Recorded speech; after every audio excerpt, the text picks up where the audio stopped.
Yeah, okay. Hi everyone, good morning and welcome for today's session. I welcome all of you and I hope all of you are keeping well. Everything is like amazing at your end, right?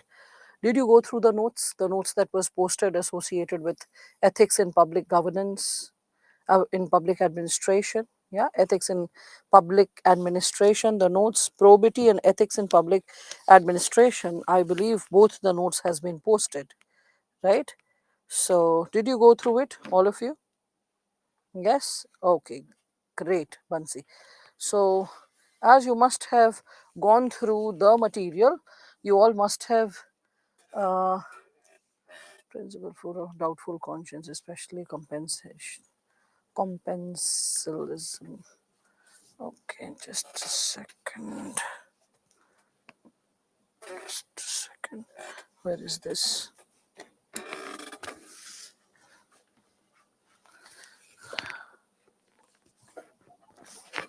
Just hope I don't drop off. All right. So, with respect to what you are asking, Shweta, let me reflect upon it. So, ethical governance se pehle, you're asking about the fourth point, compensationalism. Okay.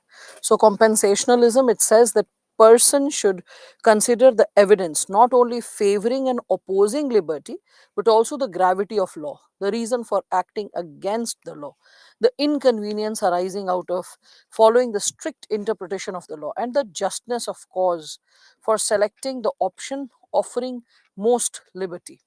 So this like by this what actually, Shweta, the statement implies, because you can see it is ethical like principles governing conscience, means when we can see there is a friction between the possibility of law and conscience, which one to follow, which one to apply. So I said that there are four principles that an actor can apply with respect to the component of liberty. Liberty means freedom, as you understand, at liberty to follow the principle that appeals the most. So, out of the four principles, whatever suits the most, the person has the intellectual freedom to apply it at all times. So, what are the principles? As all of you are aware of it, and when we move ahead with it, the fourth principle is compensationalism. As the statement goes, compensationalism, as the term goes, we can see that a person should always consider what is the evidence evidence that is favoring liberty because of which you are thinking of not abiding by the law, you are feeling like questioning the law, you are feeling like charging up the law and going against the law. So the thing is that you are not only supposed to look into those we can say pieces of evidence that are not only favoring or opposing the law, okay, not only those laws which are associated with favoring the possibility of freedom, but also one needs to look into those dimensions which are opposing the component of freedom.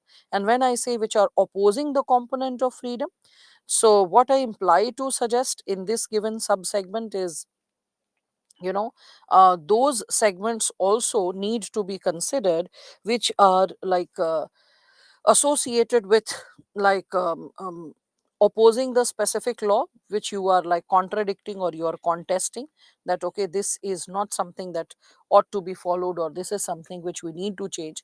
So when you are like into the possibility of reflecting upon the evidence that is before you, and which on the basis of which you are ready to like question the law which is in concern, you're ready to defy the law which is in concern, and also along with that the reason, you should be clear about the reason why you are open to work upon a law, where you are going to oppose a law, you're not going to execute your action as per the law. And because of that, all the inconvenience that will arise because you're not following the law, when you are not following the protocol, where you're not following the established patterns of rules and regulation, then there will be some inconvenience arising out of it, right?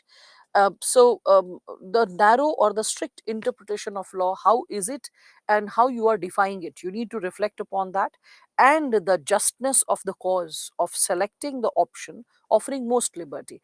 And you also have to justify, or you have to prove that which option you chose, okay, and which one is creating greater freedom, the option whereby you are opposing the law, or the option whereby you have to follow the law. So if you're opposing a specific law, if you're in a doubt and you're opposing a specific law, you have to be sound with the proof or the evidence with respect to it, that whether you are favoring a law or you're not favoring a law, you're supporting a law or you're not supporting a law, you are following a law or you're not following law, you have to measure which one of them is leading to greater freedom, which one of them is more rational, more logical, and backed by evidence. Then only you can choose to go ahead as per your conscience, rather than necessarily guided by the law in concern.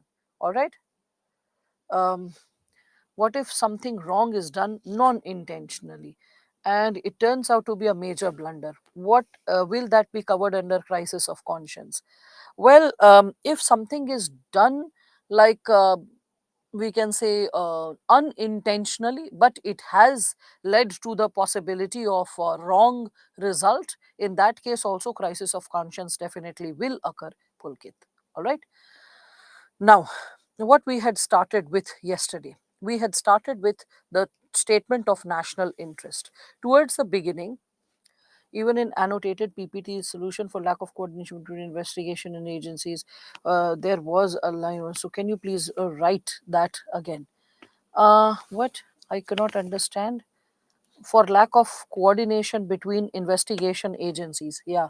So, lack of coordination between agencies, Anusha, if we are speaking of it, I mean, CBC and like we can consider IB and like ED and like all the investigation agencies basically that are there in India.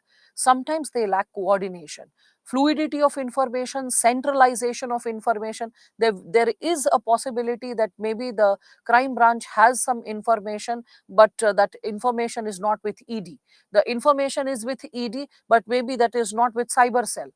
Okay, so this lack of coordination of information, lack of integration of information also hinders the solving of a case. So why not integrate the data and integrate the process of investigation, whereby the different investigating bodies become subsidiary.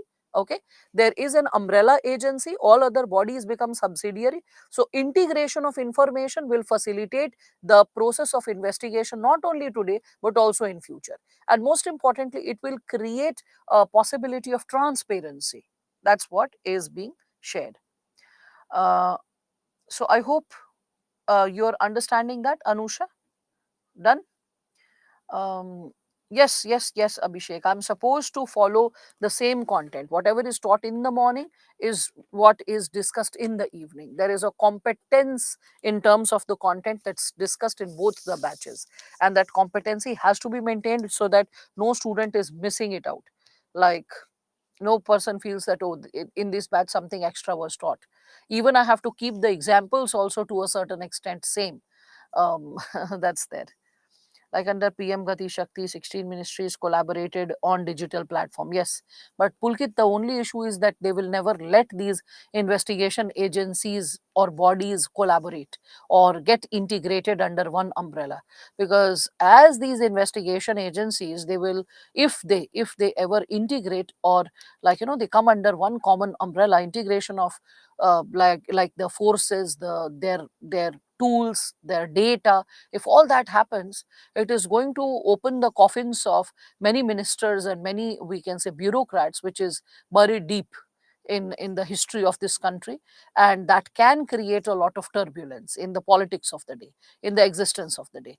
So they will try by the tooth and nail to not let this happen. That's the challenge, because that will provide a lot of teeth to such a body, which would be an integrated investigation agency. And then it can really, challenge the possibility of what is unfolding before all of us.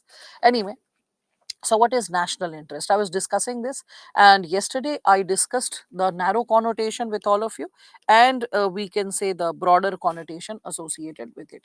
So I said that the narrow connotation is what you people perceived it to be, associated with national security and economic development and military security and self-preservation, and components associated with inclusivity, economic prosperity. And I said that that's not the only meaning of national interest. In wider connotation, the component of national interest like gets connected with international ties, international peace and harmony, harmony in the neighborhood. We can connect it with like the concept of vasudhaiva kutumbakam. So that's also like associated with this given segment. Ria, I can't get back to a chapter. Please understand, I have to complete the syllabus by tomorrow. And we are already like about to touch probity in governance, right? So, I don't have the intellectual liberty to just go ahead with any rhyme or reason. You're provided with the material, go ahead with it. Second, I have shared that you can follow the IIT Delhi, sorry, IIT Madras lectures as well. So any component associated with the dimension, because for you it is brief. If I get into it, it will be taking half an hour of my session. And then later you will be the one who will be saying, this subtopic has not been completed, right? So it's better that, and I told you that with respect to thinkers, there are endless number of them. You are thinking about Rawls, I can say Derrida is important. You think about Foucault, I'll be like Baudrillard is important. Now what? Okay, so there's no end to it, right? So it's important for you to just understand even my limitations and just reflect upon it. I've quoted the right sources. Okay, so you can either listen to CEC lectures or IIT Madras lectures. You'll find details of the segment on YouTube. Akula, all these lectures are on YouTube, free of cost, open for all.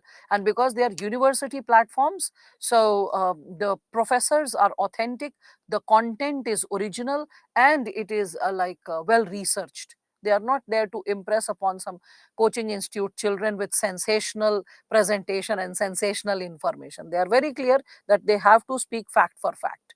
And that is the way education ought to be there. So, yeah. What is not Madras lecture? Oh my goodness. Ajay, just be little punctual. You missed day before yesterday's and yesterday's session. This is what I can sense. IIT Madras lecture. This is what I said. Okay. You visit the sessions, you'll get to know Ajay rather than suddenly like asking this. Yes, I have shared that, Rahul, that Michael Sandel's lectures are very good. In the very first session, Approach of Ethics, I had discussed that. So you can follow them or those sessions also. They are also equally good and authentic. Anyway, so going ahead with this given segment related to narrow connotation and wider connotation. So in wider connotation, when we are discussing about this dimension pertaining to national interest, we all need to reflect upon the given possibility associated with, we can say, what is happening in our neighborhood, what is brewing in our neighborhood. As I said, that if your neighbor is experiencing a fire, it's not possible that the sparks or the shards of fire will not reach your home. That's why it's very important to have a peaceful neighborhood. That's why I discussed this thing with all of you with respect to the amendment in Article 370 in August 2020, and the reason associated with the rise of Taliban in Afghanistan, and how the Indian government could sense it because of definitely intelligence and raw tipping the possibilities, and how the intelligence agencies, they prepared themselves accordingly for it. So that's how you can reflect upon this given subsegment when we are discussing about it. Okay, so as we are substantiating the insights pertaining to it, we can further move ahead, and we can reflect upon this given dimension from three perspectives. So national interest, so we can see national interest, what is it? It is a subjective term. Okay, so it is a subjective term that offers, that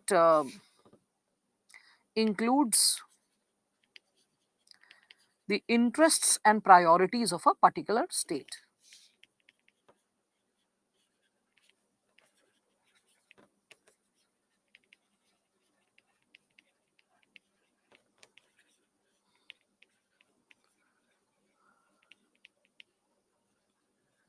Yeah, so it includes the interests and priorities of a particular state. So with respect to this, when we are like reflecting upon this given subsegment, you can now connect it with three perspectives pertaining to national interest. The first perspective is related to idealism. So idealism, when we are speaking of it over here, we can see that it is ethics that plays the most important role at international level. So whatever is unethical at local level, that is unethical at international level, that is what is considered under idealism. So idealism is associated with, we can say, soft power, right? It stresses upon the fact that the state should always pursue specific moral goals when it has to deal with international issues, and on the basis of the moral goals, the state should always follow the set, we can say, parameters. So when we are speaking of such situation, we can see that the behavior is considered immoral. Whatever behavior is considered immoral at interpersonal level between two people has to be considered immoral even at international level. So basically, like for example, dishonesty, violence between two people is considered immoral. Henceforth, dishonesty and violence at international level shall also be considered immoral. Okay, so you can connect it with, we can say, the idea of Tagore. When Tagore is discussing about his idea of universalism, you can connect it with Gandhi's Sarvodaya. Sarvodaya means, the we can say, the illumination and the rise of all, means when the, we can say, the possibility of greatness, when the possibility of improvement, the possibility of, we can say, empowerment is not limited to a nation specifically, when the idea is associated with all the human beings like living on this earth. That was the idea of Sarvodaya. Okay, so when everyone rises, when everyone gets empowered, so you can connect it with Tagore's idea of, we can say, universalism, Gandhi's idea of Sarvodaya, right? You can like consider that idealism is aspiring to create a moral principle, on the basis of moral principle, the patterns of governance. Okay, so when we are talking about this given dimension, you also need to be clear that too much of idealism is also not good for the state. And when we are discussing about too much of idealism, you can remember Jawaharlal Nehru, that because of too much of idealism, like following the protocols, following the we can say the basic dimensions, he was cheated by China, and that is how China took advantage of, we can say, Nehru's idealism. So that is something which we need to save ourselves from. Okay, so with respect to idealism, when we speak of it, you can just consider that like over here, what is unethical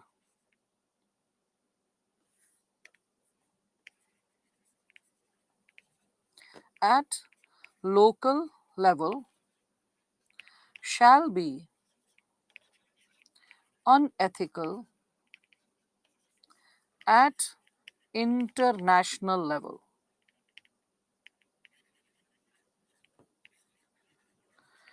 Shall be unethical at international level, right? With respect to this, further you can think that when we are discussing about idealism, so you can also consider that idealism, it is associated with, or it stresses upon, we can say, pursuing moral goals. Okay, pursue moral goals, moral goals, and act ethically. Okay, so to pursue moral goals and act ethically. So over here, I can also help you recall, like, therefore, violence, and we can consider like dishonesty with respect to these, um, is incorrect at personal level, personal say national level, and national say international level.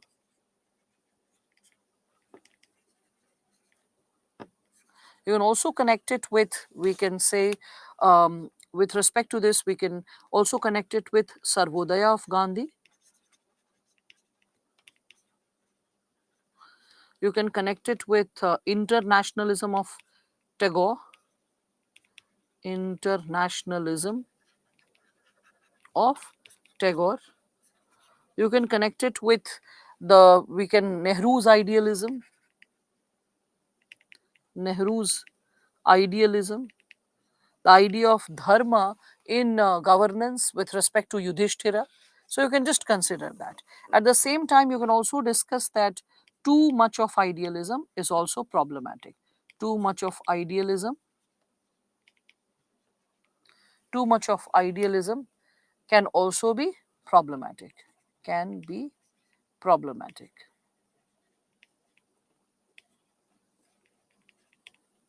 Okay, so that's what you can connect with. What is it? Ma'am, please explain soft power. Soft power, well, Ajay, when we speak of it, under soft power, you will not try to create any kind of military coercion. You will try to influence the culture of a country. For example, are you not seeing that these days there is so much of like impact of Korean and Japanese culture in India? I mean, just 5 years or 7 years back, people were not eating so much of ramen, or the ramen culture was not there. My society is a closed society, a gated in society, having two little tuck shops, okay, and which just keep basic essentials and necessities. And I was surprised that even in those tuck shops, there were ramen kept, and of all varieties. At least there were like some 50 odd packets of some 10 different flavors and company. So I was surprised that this little tiny shop having so much of ramen. I just asked that, is there so much of sale of ramen in this area? And he said that yes, ma'am. I mean, in past few years, especially last 3 4 years, the sale of ramen has shot up, and we already like are running short of the stock because the nature of demand is not getting fulfilled. Why? Children are watching so much of anime, and they keep seeing that people are enjoying like eating ramen, all flavors of ramen, all versions of preparation of ramen. So if you keep watching something, you mentally develop an inclination or a taste for it, so you start consuming ramen. Ramen is symbolic, reflect upon the idea of development carried forward by Japan in Northeast. The terrain of Northeast is similar to that of Japan. Okay, along with the terrain, certain, not all, certain food patterns can also, you can sense the pattern of similarity with respect to consumption of bamboo shoot or fermented food, or usage of, you can see certain patterns of locally prepared vinegar. So along with that, you can see there is a sense of we can say an alliance or allegiance. Alliance is an incorrect word. Allegiance with respect to, also we can say, the mongoloid features, which the nowadays the young northeastern boys and girls have a tendency to correlate with a country which is, like we can say, so strong in military terms, so strong in terms of, we can say, having its own cultural components. So what is observed is that somewhere, and that too you have to like India needs to contain the impact of China. So India encouraged Japan to invest heavily in the northeastern states. So because of that, we can say the subtle cultural allegiance, and moreover the geographical conduciveness, similarity in the terrain, it led to, like, the possibility of development, the Japanese pattern of development being exercised in pockets of northeast. Even you can see the patterns of building the architecture, because there is impact of Buddhism even in northeast, and there is impact of Buddhism you can find even in Japan. So the patterns of architecture in certain pockets of Arunachal Pradesh, or like a few pockets of, we can say, Mizoram and Manipur, not majorly in Mizoram and Manipur, but in Arunachal Pradesh, you can notice that. You can find that the patterns of construction of the buildings, especially the Buddhist, we can say, monasteries and all, it has a similarity. There is a bearing of similarity. So all that encouraged the possibility of investing Japan, or like the possibility of that so-called cultural allegiance being created. So when you try to influence a country's culture, and that is how you try to influence, we can say, the economy, the thought process, the choices of the people. Okay, nowadays you can see K-pop, K-drama gaining so much of international importance, international acceptance, and because of which so many Korean restaurants are coming up. Like there are specifically dedicated Korean restaurants coming up in different metropolitans in India. And I'm not talking about just like Delhi. I'm also, but like when I went to Kolkata, there were dedicated restaurants to Korean cuisines. So I was amazed seeing all these development. So that's like exercising the possibility of it. Yes, even yoga is the best example. You can think of like yoga as well. Okay, so with respect to the given statement, when we are talking about it, with yes, nowadays BTS also, every other child is like so much obsessed with BTS. And when I listened to BTS, I was like, okay, I mean, maybe I'm too old to connect, but yes, I've seen like this present younger generation so very through and swearing by BTS. That's also there. So now, with respect to this, no, Bhavna, children watching K drama is not government intervention, but facilitating and creating better access to such patterns of entertainment.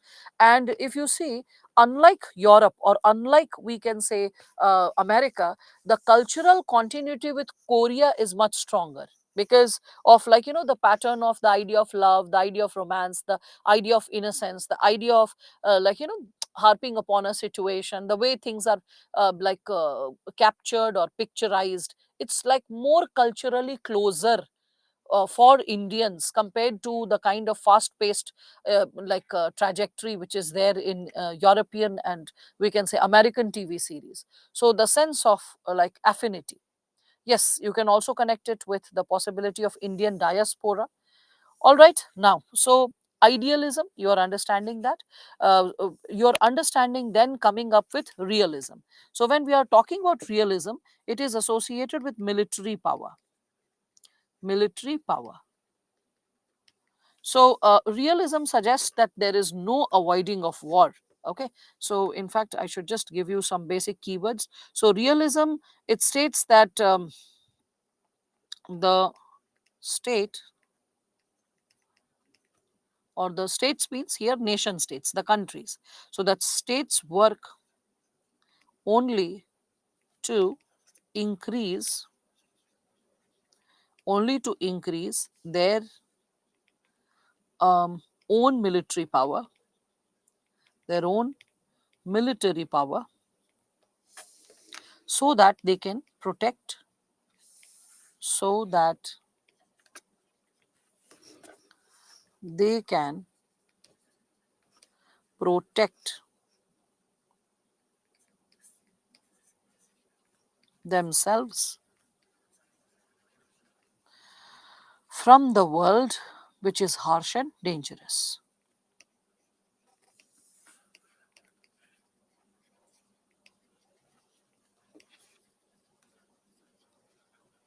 All right.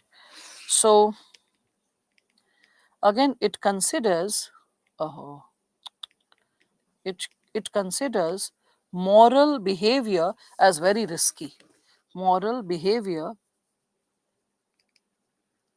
as very risky, as it undermines the state's capability to protect itself. The state's capability to protect itself. All right. So that's something which you can connect with. So when we are discussing about this given sub segment pertaining to realism, that's how you're supposed to understand, and that's the reason why on the basis of China was working on the basis of realism. When China or the Chinese premier met Nehru, so Nehru was like working on the basis of idealism, China was working on the basis of realism. So any country which is working on the basis of realism will always equate military power, and the moment it realizes that okay, in terms of military power, I am superior to, so for the sake of its own protection, for the sake of its own advancement, it will try to, expand its power. It will try to encircle the possibilities associated with its power, hijack territories, hijack areas, or control areas, influence areas. All those will come under this. You see, international organizations like UN and all, we all know that in reality they are not holding any power and force, right? They are only existing till the time the in international affairs various countries are accepting its existence, right? So we all can understand that the very possibility of international bodies being competent to control or behold the military expansion of a country, or the military power being exercised by the country, is quite limited. It's not like that very conducive when we speak of it. So when we are discussing about the idea of realism, okay, we can understand that it has to do with assertiveness of military power. And when we are discussing about it, definitely we will be recalling Arthashastra and Kautilya. Kautilya, who said that Sama, Dama, Danda, Bhed, use any kind of method, any kind of intervention to have a sense of assertion, to have a superiority over another country. So, with respect to this, like from black magic to spices to honey traps to Vish Kanya, means women who could poison people, all kinds of interventions he suggests to have an assertive control, to have an upper hand in a given situation. His Rajmandala theory, as I had shared earlier also, it is so relevant even today. When we are speaking of it, we can think of China encircling its enemies with its string of pearl theory, which is followed so very thoroughly by China. It is nothing but an extension of Rajmandala theory given by Kautilya. Okay, so you can also see that along with this, we can see that he had also said that maximum threat that a country has is from its neighbor. So it is very important to contain the neighbor and keep a check over the activities of the neighbor. Again, you can see that vice versa also, you can see India, it is having its own alliances with Japan, with America. It is like as if to contain China, a lot of interventions are taken up. You can see Quad. The existence of Quad is nothing but an intervention to keep a check over Chinese expansionism and to keep it under control, if you think of that. So this is something, again, you can see US also tries to do that with Russia, like encircling Russia from Georgia to all the way to Ukraine. It was trying to do that, and then that led to retaliation of Russia. Again, you can see the Russia, when it started spreading its tentacles of socialism, and when it started spreading and reaching all the way out to Afghanistan, that is how America intervened and created Taliban. So this component of trying to encircle the enemy and trying to expand one's territory subtly means it can be through soft power, it can be through military power, it can be through any kind of, we can say, investment. Okay, so all this is done with, when it is done with the intention of controlling the politics of the day, maneuvering the politics of the day, having a military assertion or upper hand. That is something which can connect it with realism. Realism has been exercised even in the past. We can think of Hitler, we can think of Napoleon. They have exercised this concept of realism.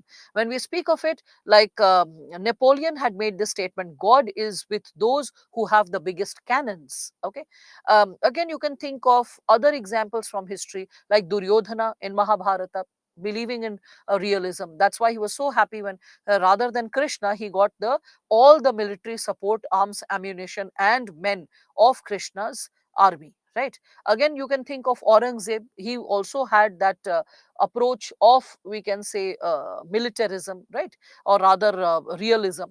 You can also see Ashoka before Kalinga War had the approach of realism.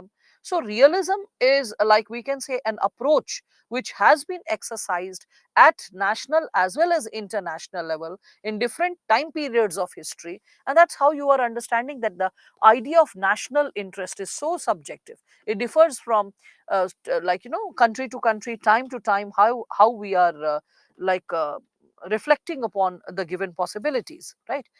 So sometimes we need a strong hand, an iron hand, to control the situation, rather than like we can consider going with soft power, or rather than going with ideals and morals. Okay, and that's what realism says. Again, we come up with like the component of liberalism. So what is liberalism? Liberalism emphasizes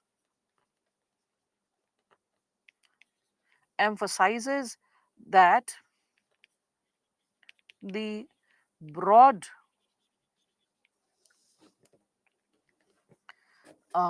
we can consider that the broad ties amongst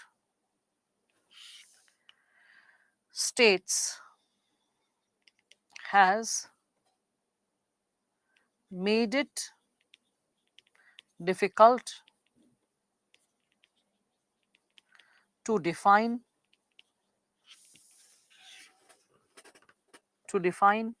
national interest,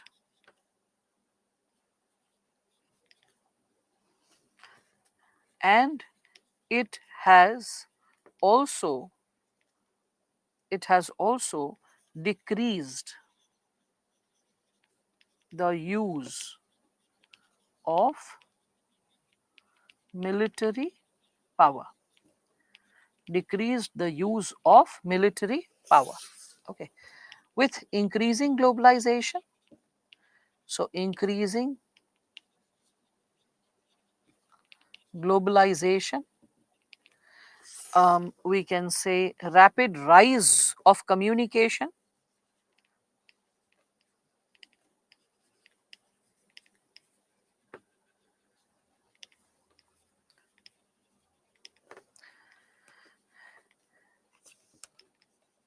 and technology,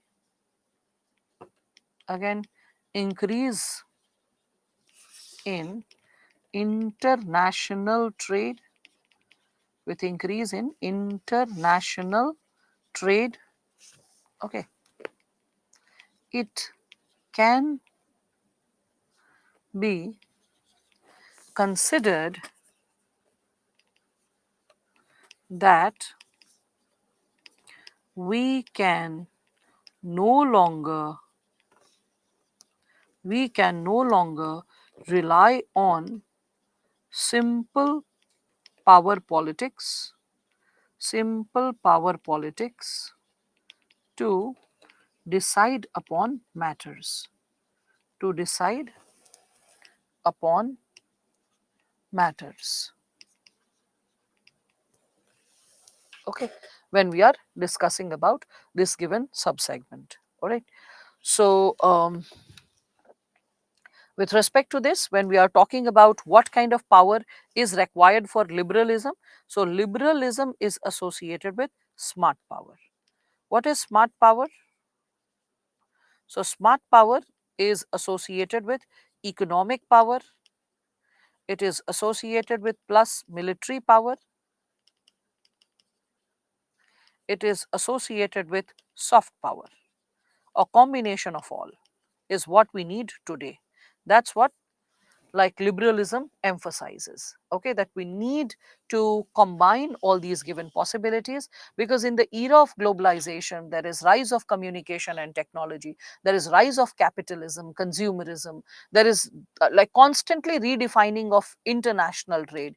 In such a situation, just by having military power, or just by having a coercive approach, or just by talking about ideals, principles and moral values, we cannot coexist. So the thing is, we need a combination of all elements. The combination of all elements is something which can like facilitate the possibility of, we can say, a given community or a given country to survive. Okay, so that's what like we can say liberalism is talking about. That's what liberalism is associated with. Okay, so liberalism, um, broad ties among states. Yeah, broad ties among states, whereby the states are not only connected with military power, there will be also economic exchange. So China, it has so much of trade happening with India, so it will never attack India, because if India is attacked, if Indian economy suffers, indirectly Chinese economy will suffer.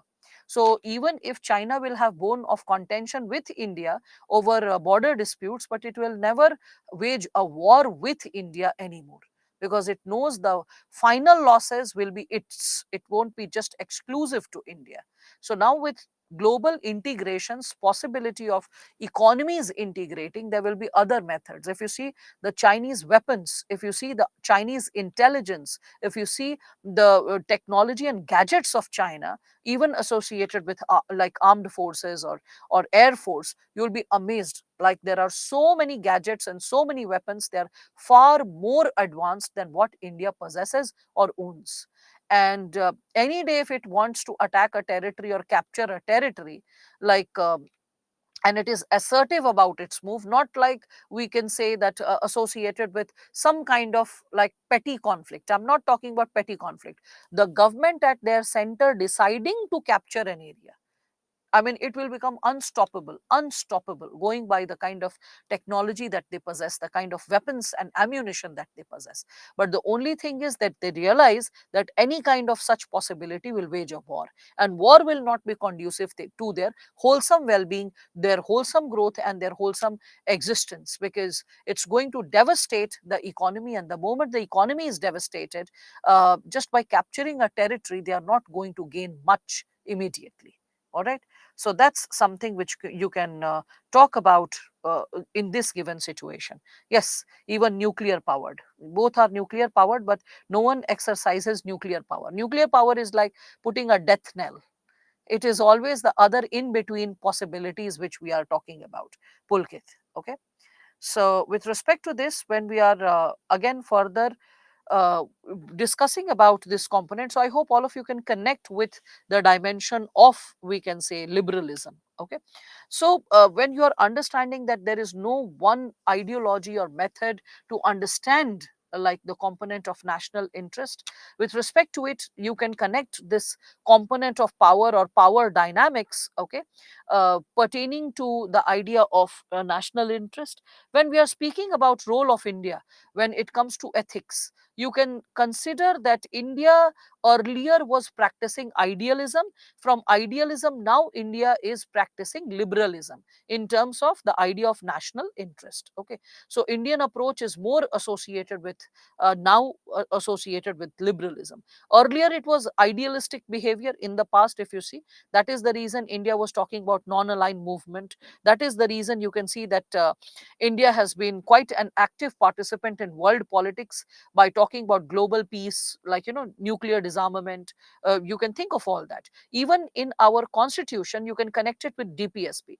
DPSP speaks of promotion of international peace and security. DPSP speaks of maintaining just and honorable, relationship. It talks about fostering respect of international law and treaties, right? So obligations towards international laws and treaties when we speak of it. So Article 37 of DPSP, especially, you can see it is associated with the fundamentals of governance related to a country and how our policies should be at all times in line with international peace. So when we are talking about India's approach to ethics in terms of politics, we can that too in international relations. So ethics in international relations, when we are speaking of it, we can see that Indian approach is like has been massively inclined to idealism, which is now moving to, like we can say, liberalism. All right. So I hope all of you are understanding the term liberalism. I hope you were reading while I was writing it. I hope you were listening to me intently while I was explaining it. All right. If anyone misses it, you have the opportunity to revisit the lecture. Please do so. With respect to this, again, when we are talking about India's foreign policy, we can see, when we are talking about Nehru's Panchi, with respect to this, you may get a question related to Nehru's, we can say,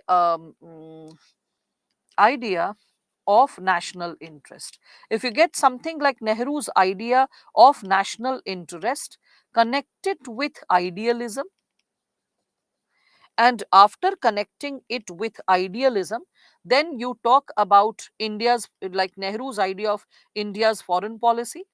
India's, suppose if you get a question related to this, so discuss about India's foreign policy after discussing, in the process of discussing India's foreign policy, discuss about like A, Panchashil, Nehru's Panchashil. Again, along with Panchashil, discuss about NAM, non-aligned movement. Okay, so Panchashil were the 5 principles for peaceful coexistence at global level, right? It was inspired by Buddhism, which he codified for international relations. Okay, so Panchashil, which he was inspired by Buddhism, and it became the code of ethics for international level. And you can also connect it with NAM, non-aligned movement. Okay, for non-aligned movement, you can consider that how Nehru discussed the 3 reasons. He gave 3 reasons that India is a new and emerging country, so it cannot try to align with any of the global powers, because we have to focus on our own social and economic development rather than becoming an ally of or military ally of any of the groups, any of the power groups. Second reason India gave, that it has always been a peace loving nation. Historically, it has never been part of any military group or military alliance, historically as well. So India refrained from becoming a part of either of the, we can say, allies or groups. Again, Nehru also gave the third logic, that the world which is dividing into two contrasting blocks, in such a situation we always need another block, a third block, which creates the possibility of strengthening international peace, which is bridging the gap between two warring blocks, two blocks which are at fight. So it's better to be a mediator rather than become a part of the ally and get into the warfare, right? So non-aligned movement, though it was criticized initially as a passive movement, but bit by bit, as we are moving with globalization, we are realizing that it has become more of an active movement. It is assuming more importance in international politics, and more number of countries are realizing the importance of non-aligned movement, and talking about it, and aspiring to believe in the ideals, exercise the ideals of non-aligned movement. So non-aligned movement, that's why, my seniors, means people who were 5 years and 10 years ahead of me, when I used to see the previous year questions in 2006 and all, then I used to see non-aligned movement used to be asked like 10 years before as well. Means people appearing for UPSC exams in late 1990s, early 2000, even they were preparing for non-aligned movement. Our batch also prepared for non-aligned movement. Students I started teaching in 2009, 10, 12, all of them were also preparing for non-aligned movement. Almost a decade and a half later, in 2023 also, we are discussing about non-aligned movement. So the component of non-aligned movement is important from IR perspective, international relations perspective, GS paper 2. It is important from ethical perspective for GS paper 4. So please prepare non-aligned movement thoroughly. Okay. Now, with respect to this, the third segment, which we can connect with Nehru's policy, can be associated with the nuclear doctrine of India. Under the nuclear doctrine of India, we see that Nehru was very clear about no first use policy, and keeping nuclear weapons as minimal credible deterrence.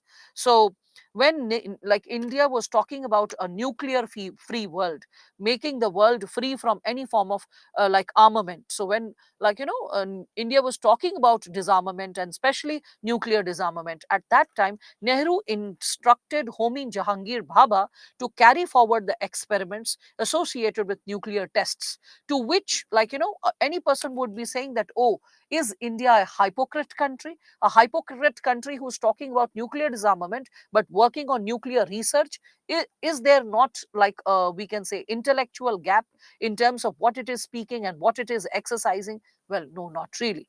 If you look into the intention, you can understand the possibility.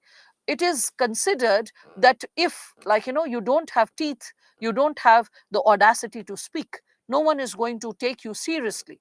If you really want to have an impact on the minds and thoughts of people, it is very, very important for you to exercise the possibility of articulating meaningful core intervention. When we are talking about meaningful and core intervention, You need to understand that how it is important to be powerful before speaking of power, before exercising power. For example, Nepal cannot instruct US to go ahead for peace. I mean, it has no holding, it has no, we can say, stand per se before US. But when we are talking about like China talking about peace to US, or when Russia is talking about peace to US, or Israel, a tiny country like Israel, is talking about peace to US, it does make a difference. So it's not about the size of the country per se. It is about the we can say strength of the country. And for that, India had to first generate that strength. If you have nuclear weapons and you don't use it, and then you talk about nuclear disarmament, people take you seriously. The world takes you seriously. That's why it was important for India to go ahead with, like, we can say, first nuclear armament, for going with, having a specific level of empowerment by having nuclear weapons, and then talking about the possibility of disarmament. So, the idea finally of India with respect to nuclear doctrine was associated with peace itself. The idea was associated with establishing global peace and order. But for establishing global peace and order, it was important for us to go for nuclearization before talking about like denuclearization. So, if we are talking about, if we don't have nuclear weapons, there is no weightage when we talk about denuclearization. And that's why Nehru said that it is very important for us to go ahead with the research related to nuclear weapons, go for testing it and go for creating it. Okay, there was a very important line in Ramdhari Singh Dinkar's poetry, who was also a Rajya Sabha MP. So he said that, I'll translate it for all of you. सहनशीलता क्षमा दया को तभी पूजता जग है, कल का दीप चमकता उसके पीछे जब जगमग है. It's like when a country can illuminate itself, it can radiate its power, it can create an impact with its light, it can illuminate the world with its perspective, only if the country itself is powerful. And after being powerful, if it is talking about forgiveness, if it is talking about kindness, then the words hold power. So kindness and forgiveness, these terms, they hold power only when you are powerful enough to exercise it. Okay, otherwise these words are not taken with, due importance when we speak of it. All right. So, yes, you can add the component of diaspora as well, Mrityunjay. Okay. So, when we are speaking of this given dimension, you can reflect upon this given subsegment. Again, with respect to smart power and liberalism, when we are talking about it, you can also connect liberalism with other possibilities. So, liberalism can be connected with India's refugee policy. India's refugee policy. India is one of those very few countries in the world which holds largest number of refugees from different parts of the world. So India's refugee policy, interestingly, it's not in consonance with the international policy so far. Okay. The international bodies keep coercing India to follow it, but it's not possible to follow a formal policy for India which is in consonance with the international policy, because of the size of refugees which are living in India with diverse backgrounds. So that's one thing which you can connect. Again, you can also connect it with the policy of Vasudhaiva Kutumbakam that we have practiced like since ancient times, whereby there has been military cooperation, trade based cooperation, there has been cooperation of culture and intellectual exchange. So we can talk about the concept of Vasudhaiva Kutumbakam,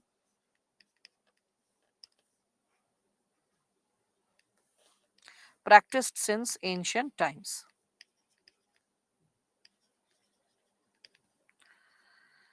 Since ancient period. You can also talk about the possibility of, like we can say, India being a part of UN peacekeeping force. UN peacekeeping force.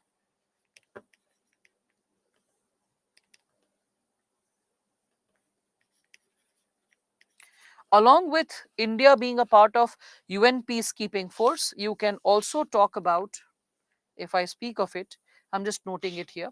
Okay. So India's um, foreign policy, that's what I'm discussing, in consonance with liberalism. Continued.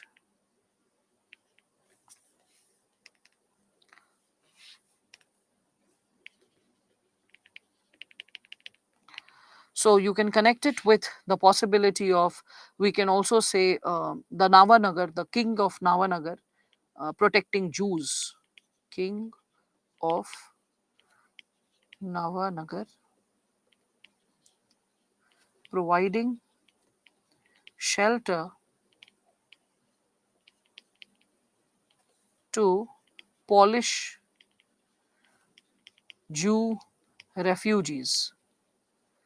When the ship was in the, we can say, water bodies, and it was looking for a country that can provide refuge, and all the countries were refusing it because of Hitler's immense power. They did not want to become bitter enemy with Hitler, so no one was ready to accept the Polish refugees. And 100 odd families, children and women, like on the ship, nowhere to go and struggling to make their ends meet, the food and water constantly depleting. In such a situation, it must have come as so much of relief, isn't it? You can also think of dimension associated with Gujarat doctrine. Okay, so Gujral GUJA होना चाहिए, RAL, अच्छा तरीके बोले कुछ गड़बड़ दिख रहा है, Gujral doctrine. So, with respect to Gujarat doctrine, you can talk about unilateral assistance. Remember the unilateral assistance that was provided to Afghanistan, and what was that extended to Afghanistan? So, we saw that we like facilitated their parliament building, right? So, if their parliament building is constructed, if democracy is exercising there, there will be peace in India, if your neighborhood is at peace, right? So we've aided in building their parliament building. We also built libraries over there.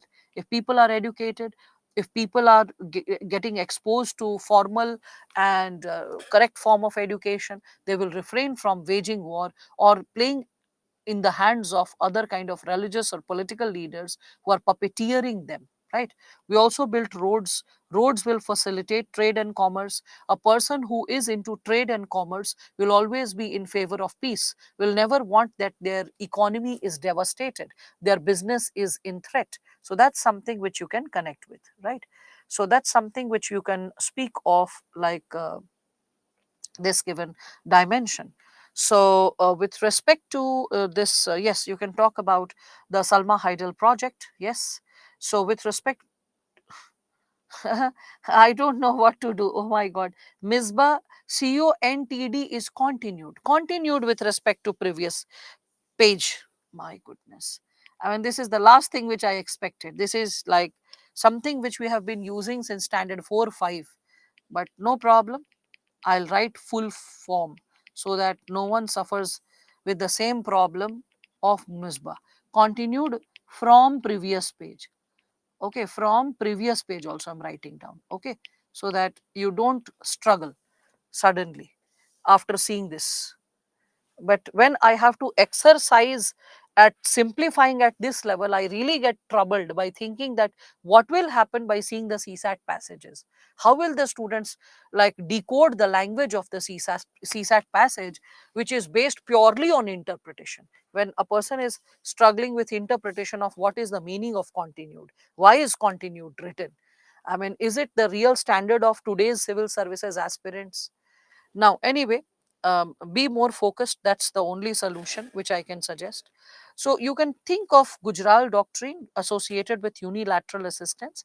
You can also discuss that the idea of national interest is always in the light of international values like peace, harmony, and nuclear disarmament, on the basis of which we can reflect upon what kind of ideals and possibilities ought to be exercised to maintain ethics in international relations. Okay, so that's how you can come ahead with. Okay, so what should come first in the national interest? So you can just say that values like peace, harmony, nuclear disarmament, nuclear disarmament, so should be a part of national interest, national interest, or ethics in international relations. Okay, ethics in international relations. Yes, India assisted wheat to Afghanistan. Not just Afghanistan, it also helped in Sri Lanka. In Sri Lanka, it helped to build houses for the people belonging to Tamil Ellam. Okay, that also did happen. So after like Prabhakaran was shot, and after a few years later, we could see that the people belonging to Tamil Ellam, they were targeted, they were killed. So it negotiated with the Sri Lankan government and worked on peacekeeping force and work on their rehabilitation. That's also something which India had done. Okay, so that's there. Now coming up with the component of just war theory. Are you able to recall a thinker who spoke of just war theory? Let me see who all can recall just war theory. Was it really Saint Augustine, Pulkit, or was it the thinker after Saint Augustine? Think about it. Yes, just war theory, people. We have discussed just war theory. Yes, anyone. Let me see who all can recall medieval times. Machiavelli, Rousseau. Yes, very good, Masira. I really appreciate that. It was Thomas Aquinas. Chandrahas, yes, it was Thomas Aquinas. Amrit, yes, it was Thomas Aquinas. I appreciate those students who are able to recall the right thinker, and they are the students who probably are revising. All those who are yet not revising, please start revising. If not today, then when will you start? Yesterday also I said this is the time to complete the components related to ethics, essay, optional, which is 1,000 marks in your mains. Out of 1,750, 1,000 marks is associated with optional, essay, and ethics. That's it. In rest 750 marks, there is history, geography, polity, like governance, social issues, international relations, science and technology, economy, environment, disaster management, all of it in 750 marks. In 1,000 marks, these areas. So please do not take it as an underdog. Prepare it well, revise it well. Notes has been shared with all of you. When will you start reading? Ask yourself. Okay, and those who have started reading, when will you start revising? So just make the, like we can say, approach more formal, have a more formal timetable. I keep enthusing upon you because that's the way you should be focused with respect to your preparation. Now, when we are talking about just war theory, as you can recall, Thomas Aquinas, I'm just mentioning this over here. So, when we are talking about it, like dissociating with Thomas Aquinas, what he had said, when we are coming up with the term independently, the first question arises that is it an oxymoron? Is this term an oxymoron? You understand what is an oxymoron, people? Is this term an oxymoron? So, when we are speaking of this, um, this given dimension associated with just war, as it is called in Mahabharata, Dharma Yuddha. So, is there dharma in Yuddha? Is there dharma in war? Is there justice incorporated in war? This is the question. So, basically, when we are talking about just war theory, it is associated with principles that ought to be followed, which we had discussed during discussing Thomas Aquinas. So, principles that ought to be followed when? So, that ought to be followed, we can consider before, during, and after war.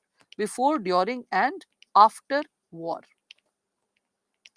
So, those people who participate in the war, Okay, are they doing it voluntarily, or are they doing it out of force? Is the state forcing them, like North Korea, forcing people to join army, forcing them to undergo compulsory training? So is the state forcing you to become a part of the military, forcing you to be a part of the war, or is it something which people want to go ahead with for the sake of seeking justice? Is the war meant for seeking justice, or is the war voluntarily pursued by the people, or is the state forcing people or coercing people into war?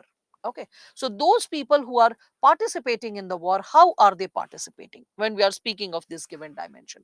Because war is, we can consider, good for no one. Whenever war happens, there is loss of life, loss of property, loss of peace, loss of order. It leads to a lot of, we can say, ruptures occurring in the system.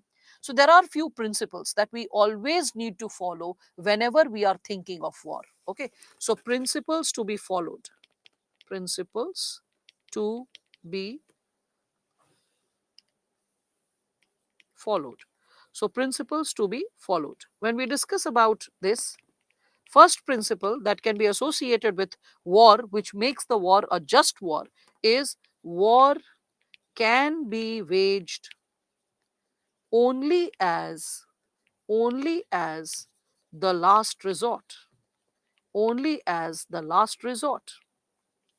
When we are talking about ethics in international relations, so at international level, even at local level, because the term war is not used between states, it is used between nation states, it is used between countries. So when can a war be waged? When we are talking about it, we need to understand that a war can be waged only as the last resort. It should never be the first step that you go ahead with if there is a bone of contention with a country.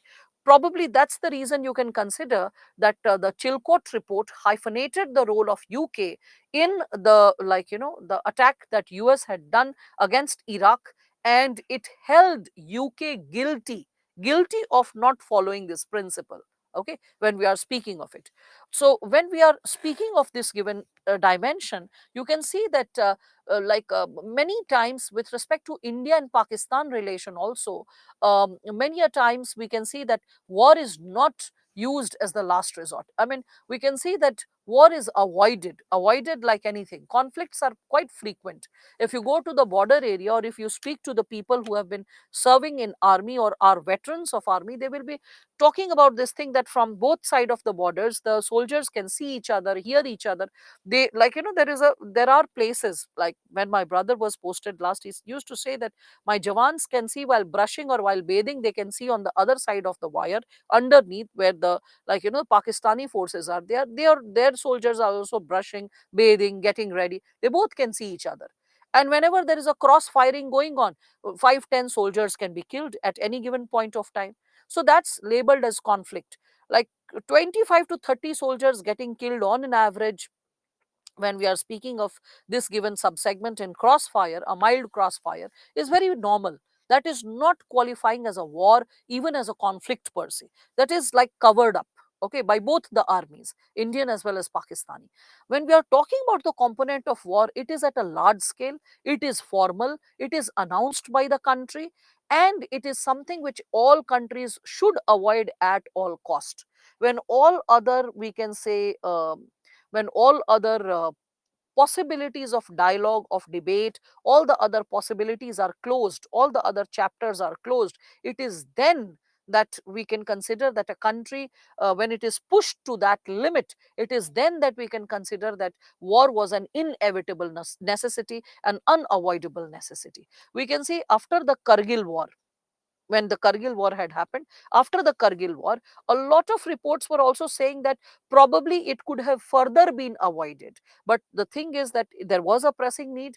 The capturing of various peaks and territories was taking place. So the Indian government was very, very clear in its stand that there was no possibility of the Pakistani army evacuating. So, like, conflicting and being assertive about getting rid of the we can say army, the Pakistani army, was a necessity. But what did follow up after the Kargil war? If you see later on, AB Vajpayee, our prime minister, he followed the possibility of exercising smart power. So or first and foremost, we can see he started following the soft power, and after soft power, smart power. Soft power by sending a bus to Lahore, sending a bus to Islamabad, right? Like passengers getting exchanged, culture getting exchanged, intellectual forums, literary forums, all that was organized. So, and the bus from India to Pakistan was a massive strategic move in the mode of, we can say, track two diplomacy, in the mode of, we can say, soft power being exercised. So, when we are talking about just war is the last resort. At no point of time, war should be chosen as the option till the time all options are not exhausted. In the Chilcot report, as I was sharing with all of you, that it was stated that United Kingdom had not exhausted all other options for peaceful negotiation with Iraq. Without exhausting all other options, it jumped into the war and fought against Iraq along with US. So that's something which you can consider.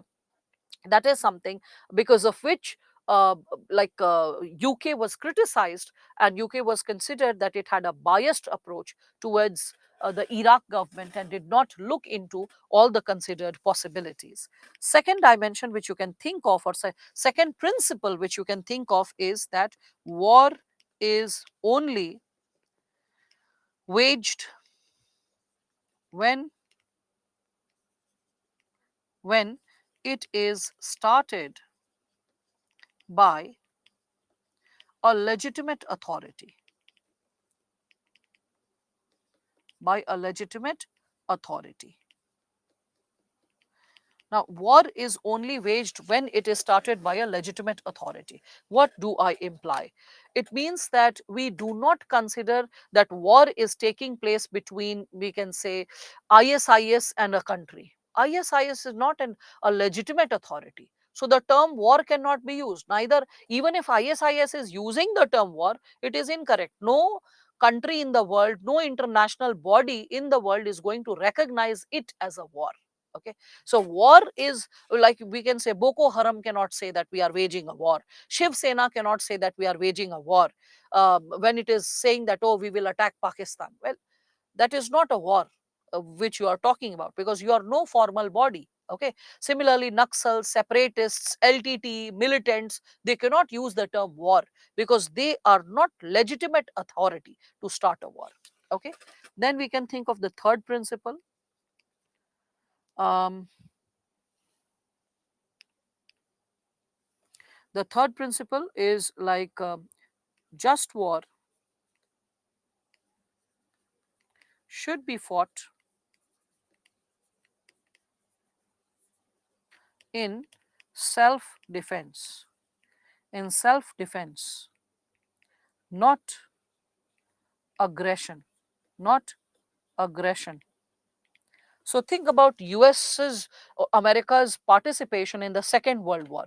It happened only after Pearl Harbor was attacked by Japan, and the kind of devastation that happened at Pearl Harbor. It is then that America joined the forces, and it is then that America attacked Japan. Till that time, it was shying away or distancing itself from the possibility of the World War. Okay, so a war can be just only when it is fought with reasonable chance of success. Okay, a war can be just only when it is fought with a reasonable chance of success. There should be there should be at least some chance, at least some chance of success, else it would lead to death, devastation, death, devastation, and loss. And loss. Okay. So you need to understand this given dimension, because when we are talking about the possibility of war, it should be a calculated move. You should always get into a war only when you see that you are having a fair chance of success. If you feel that you are going to lose, it is like pushing your own people into the face of death. It is like throwing away your resources meaninglessly. It is about impoverishing your country. So get into a war only when there is a reasonable chance of success, else it is not a practical solution, it is not advisable. Okay, so whenever we are speaking of this given dimension, there can be no straightforward war. Okay, or there can be no win-win situation, like openly, particularly with either of the parties when we are talking about it. Like see, US worked so hard to devastate Afghanistan, right? But could it really get rid of Taliban with all the military power, with all its, we can say, intelligence, with all its space technology? No, it could not. We can see that the face of Vietnam, the face of Afghanistan is writ large in the history. That war is not the solution, and with war you cannot really rectify upon the situation in the long run. So you need to be very clear about the purpose of war when we are discussing about it. Okay, so in this situation, when India or Pakistan is saying that, oh, we will wipe each other out, or we will not let the country exist in the face of earth and all that stuff, we can understand that how is it possible. Especially as you're walking down, even a roadside fellow who's walking down can just make this statement that I can just fight and eliminate Pakistan, I can wipe out Pakistan from the face of history. When such a statement is made, logically speaking, you should just laugh at such a thought process, because when we are talking about such situations, we all can connect with this given idea that it's not feasible, it's not a feasible solution to go for war for any country, even if it is India and Pakistan. For any country, war is no more, we can consider a reasonable solution in any case, right? So that's something which you can connect with. Again, when you are discussing about the possibilities per se, you can also connect with the dimension that ultimate ultimate goal of a just war is to establish peace, is to establish peace. Okay, but if we are reflecting upon US, could it establish peace in Iraq? No. So what is, was it a just war going by the principles and standards? No.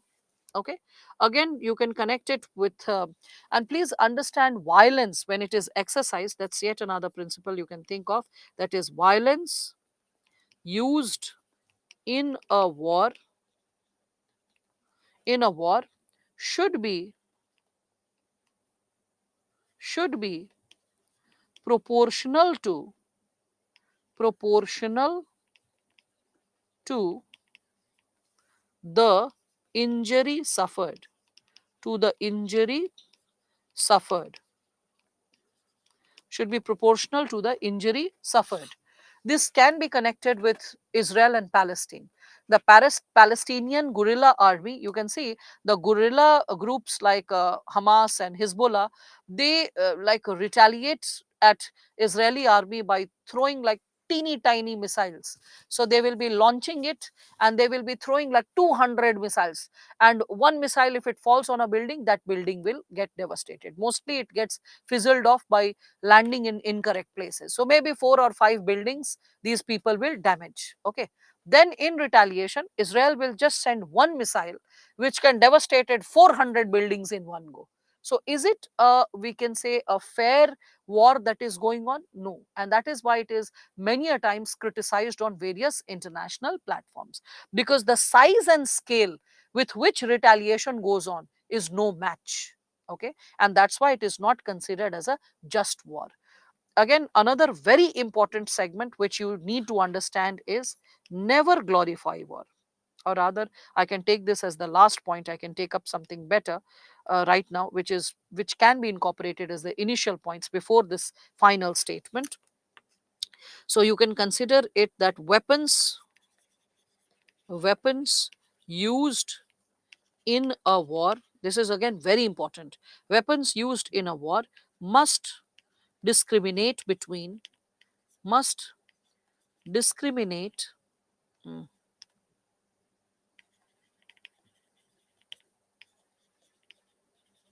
between combatants and non-combatants, combatants and non-combatants. Non-combatants, who are they? So non-combatants are, we can consider like the commoners, the civilians. So it should always be taken care of that the civilian areas are untouched, the civilians are not affected, right? But what did we see that in Second World War, UK purposefully targeted the civilian areas of Germany. That also had happened. Okay, when we are talking about nuclear bombing by America on Japan, it was done on Hiroshima and Nagasaki, whereby 95% of civilians died. Okay, so when we are speaking of these given possibilities, we need to understand that who is being targeted in the war. Is it the army? Is it their military groups, the combatant groups that is getting targeted, or is it the civilian? If civilians are targeted, it is not a just war. That also needs to be understood. Okay, and last but not the least, never glorify, never glorify a war. Okay, it should be treated as a tragic necessity, should be treated as a tragic necessity. So no chest thumping over war, no chest thumping over winning over a territory. All that is not the mark of an ethical person, an ethically upright person, leader, country. That's what you need to consider or understand. Okay, so then the question arises, can we really have principles in a war? Okay, so that's what we can like suggest when we are discussing about it. Russia and Ukraine too is unjust. Well, to a certain extent, yes, it is. The component can be connected with the possibility of unjust. Okay, because the two countries are no match. But can we consider that Russia's retaliation was completely unjustified? No, not really. As I told you, that US was encircling. The component of string of pearl theory was working over there in this manner. So the coercive or the subtly coercive policies of both the power groups is something which has led to the Russian-Ukrainian war. I mean, when US was supporting Ukraine so very tremendously, it should have stood up when the Ukrainians were getting devastated. It is then that the President Zelensky, was able to understand that US is more of a subtle supporter, will not come out loud and clear in the public, and this not being able to understand the intentions of US has costed the life of millions and billions of dollars wasted because of the war. So that's something which you need to understand. So yes, to a certain extent, Shahid. Okay, now, so, with respect to this, when we are further moving ahead, well, in a country, you need to also have, like we can say, military power, and for glorification of the military power is also essential, Sachin. Hence, Kargil Vijay Divas. If you don't encourage patriotism in your country, the next batch of army officials will not be prepared. Your line of self-defense will not be prepared. So, the Kargil Vijay Divas is celebration of that self-defense. Okay, so that's why it is justified, because you should always be reminded that no one should be capturing your territory, hurting and abusing your people, like having a tendency to overpower or overshadow you. So Kargil Vijay Divas is a symbolic possibility associated with the act of self defense, the power that we possess to stand for our rights in self defense and to go for a war if needed, uh, in the in the larger interest of the common people, the common good. Okay, and be prepared for the possibility of exercising our rights with respect to self defense. Got it? So, covert proxy war is somewhat related to point two. What is on? Well, it is associated with covert proxy war. Yes, countries do launch it, but are you aware of standing armies and private armies?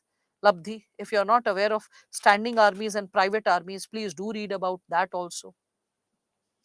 India's assistance to Bangladesh liberation, yes, it was justified, because if a country is struggling to liberate itself from another country, and it is somewhere like, you can see that there is a bottom up approach. People themselves are rising up from their roots, and there is a sense of support coming from grassroots.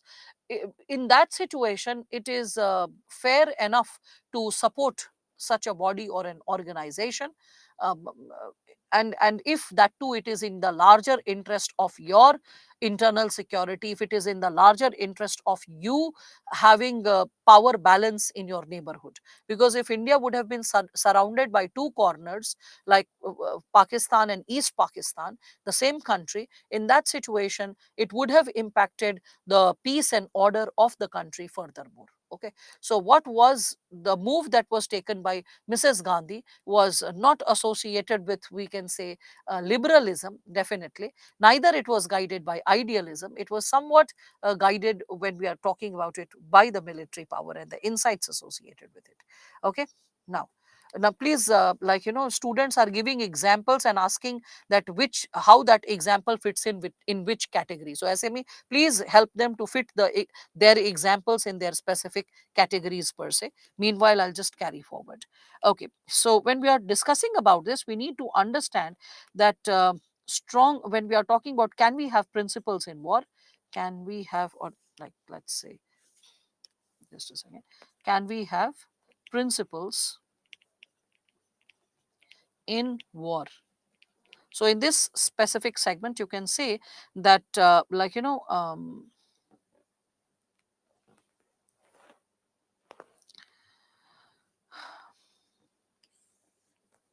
strong countries do what they want, do what they want, and weak do what they must. Um, Principles, when we are talking about it, so principles are an inevitable, sorry, principles are an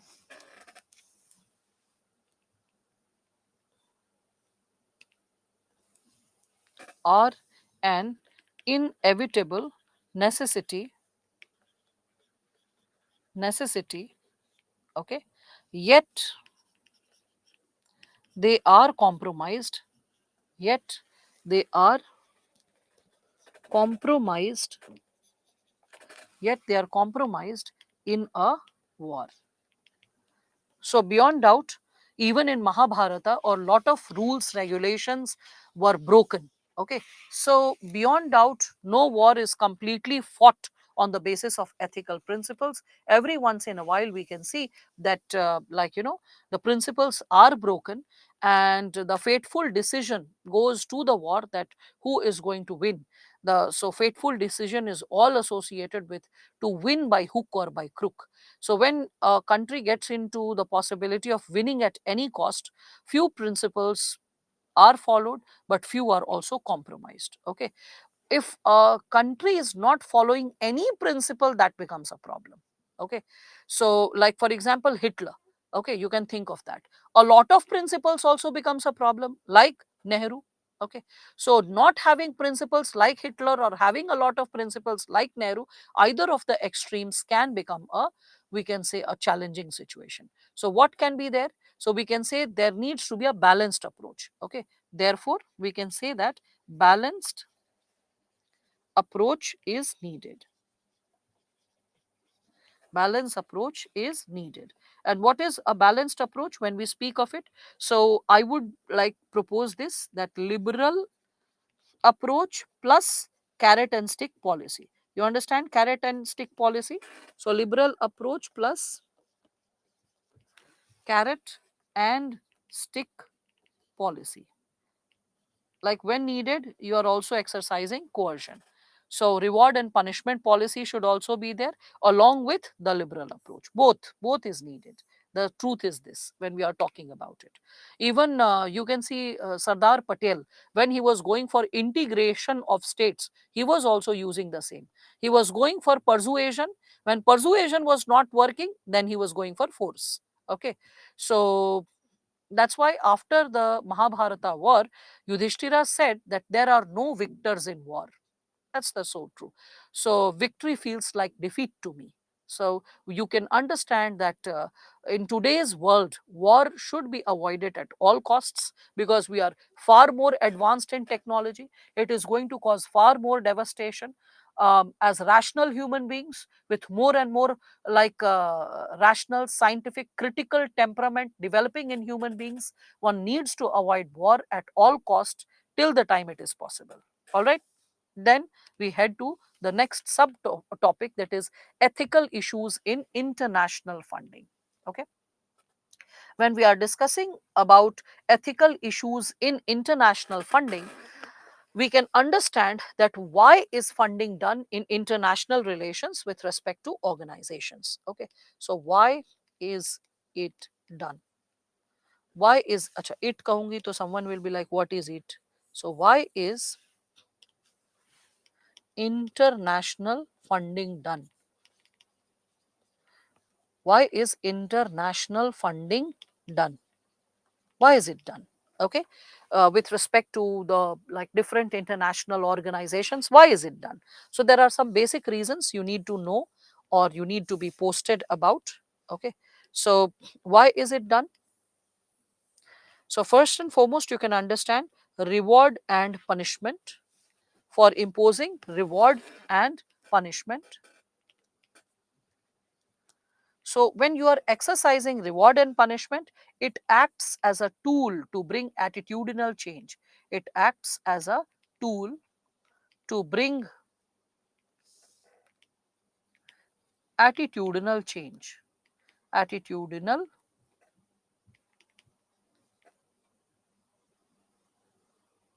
or attitudinal ke jagah I can just put attitude change. Attitude change. Okay. So funding is not wrong. It is the reason behind funding which determines whether it was ethical or not. Okay. The reason behind funding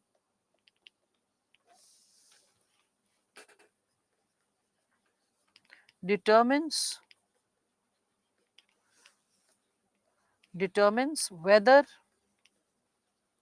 it was ethical or not. Whether it was ethical or not. Okay. So with respect to this, when we are speaking of it, we all can connect, we all can decide the given dimension. So like for example, we are when we are talking about America funding Pakistan. So what is it funding for? What is the reason behind funding? If it is funding for bringing down terrorism, if it is funding to encourage peace, if it is funding for bringing down the levels of poverty, then it is ethical. But if it is funding for let us say some covert policies, when it is funding for containing India or China, when it is funding for any kind of we can say implicit benefit, then it becomes unethical. So it is intention behind funding which determines the component of ethical or unethical. Same is with China funding Pakistan with some implicit interest to contain India, suppose. Okay, then in that situation it becomes unethical funding. So the intention behind funding is something which determines, okay, the reason or the intention behind funding determines whether it is ethical or not. To bring attitudinal change, like let us say a country is suffering from poverty and another empowered country realizes that with poverty comes illiteracy, with illiteracy there will be problem associated with regional conflict and imbalance. So let me fund enough so that employment generation is there, economic affluence comes, there is access to, we can say, access to high quality education, skill development. When America realizes all those given possibilities, you can understand that or any country realizes those possibilities, okay, then the kind of funding if it is doing to a country, in this case America doing to Pakistan, then it will be ethical funding. But if it is to contain regional power, if it is to like counter regional power, then in that situation it's not ethical funding. So if manipulation is there, unethical. Probably I can just give this example. So for manipulation, then it is unethical. And if it is done for, like, let's say, regional development, regional development, or we can consider if it is for persuasion, persuading it to come up with a better solution, come up with like doing away with terrorism or any such practice. Okay, so if it is for persuasion or even for mutual benefit, which is a win-win for both the countries, then in that situation it is ethical. Okay, so if funding is done at unconditional level, okay, unconditional funding, we can consider unconditional funding,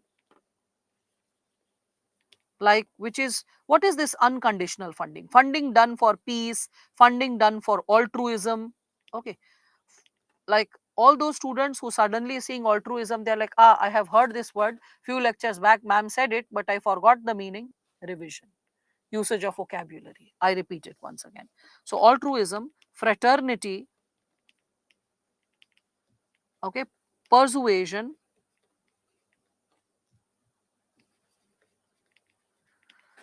compassion, justice, compassion, justice, exercising human rights, okay, human rights, duty, okay, all this, then it will be considered as, when these conditions are fulfilled, then it is considered as ethical funding. Okay, ethical funding, it is ethical funding, right? But if it is like, let us consider for hegemony, narrow self interest, narrow self interest, like let us say if it is for greed, if it is for exercising violence in a given region, if it is for inequality, if it is for any kind of manipulation, manipulation, if it is for any kind of exercising of control, okay, then in that situation it is unethical. All right. So, for example, after Second World War, you can see funding was done, right? That led to further Cold War. Cold War, we can see, is associated with again hegemony, power politics, and all the funding that took place after that, like the rise of Taliban, all that is considered unethical funding. Okay, so that's what you can consider. To contain Russian invasion, Taliban was created. When Taliban fighters got divided, those who were supporting US, they became good Taliban. Those who were not supporting US, they were labeled as bad Taliban. So all that, like, massive possibility. Then what did Taliban do? It destroyed their own country, that is Afghanistan. If you see the development rate of Afghanistan in late 60s, early 70s, you'll be amazed.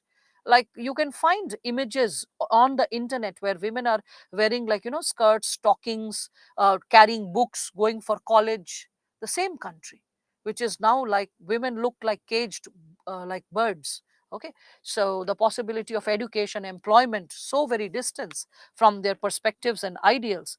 So the very culture and insight of like Afghanistan is destroyed. You can think of the same condition with respect to the kind of funding that is done in Jammu and Kashmir, which has encouraged militancy and separatism. So that is like unethical funding when we discuss about it. Okay, so when we are talking about the conditionalities of funding, you can also connect it with World Bank conditionalities, right? Post LPG, when it imposed on India that if only when you open your economy, then we shall like save you out. And India was under pressing conditions, like after, we can say, like this USSR disintegrating, Indian economy was also experiencing the crumble. And when Mrs. Gandhi, she went for privatization to a certain extent. During her time only privatization had started, but complete privatization had not occurred. We were saving our economy from opening up to the global scenario. And then what do we see? So we all can see that uh, the challenges further rose exponentially, and we can see VP Singh pledged a lot of gold to Bank of England. We could not still save the situation. It was just a temporary solution. Then we can see that there was this Gulf War that happened. Due to Gulf War, we saw that the price of crude oil, it just shot up. When that happened, that led to a pressing situation for foreign reserve. We were running short of foreign reserve, and we kept requesting to IMF, World Bank, and they kept pressing that until and unless you don't open your economy, we will not fund you. So that is something which is associated with World Bank conditionalities. The World Bank conditionalities, it came up with LPG and the demand of WTO. You can see that, right? WTO pressing its demand on India to do away with, we can say, subsidies for the farmers. So there are a lot of manipulations also, manipulations through funding, which occurs in India. That is called the Washington Consensus. By the Washington Consensus, we can see America tries to manipulate the policies of countries via funding, intervene with the policies, the economic policies, the foreign policy of a country via funding. That also happens, and that is something which can be connected with unethical move. All right. Again, why do you see that Japan is funding India when we are talking about this mutual benefit persuasion over here? So when we are talking about mutual benefit, you can think of Japan funding in India. Japan funding in India. So Japan is a aging country. Its rate of development has almost saturated. In that situation, it is flush with funds. It needs to invest it somewhere and expand its market, or expand its we can say, influence further. So for that, it sees that India is a young country replete with youth. So investing here can bring greater returns. Okay, like we can see Delhi Metro, or four-lane corridors. They have paid enough of taxes and returned enough of the money which was invested. So it is a win-win condition for both. India wins in terms of getting the infrastructure, and Japan wins in terms of its investment getting better utilized and it receiving returns. Okay, establishing also good relations. So it is a mutually beneficial situation. That's why when you are coming up with an insight associated with international funding, please have a holistic approach associated with it. Okay, so I hope you are understanding this given dimension.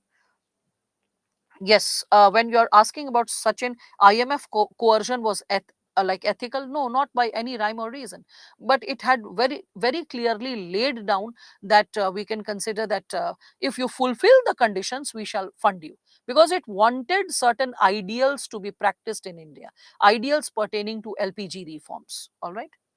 So it was a mild level of coercion when we are speaking of that given dimension. All right. So with respect to this, when we are reflecting upon the question which UPSC has asked, you can see that Russia and Ukraine war has been going on for last 7 months. So you can see current affairs has been connected to theory.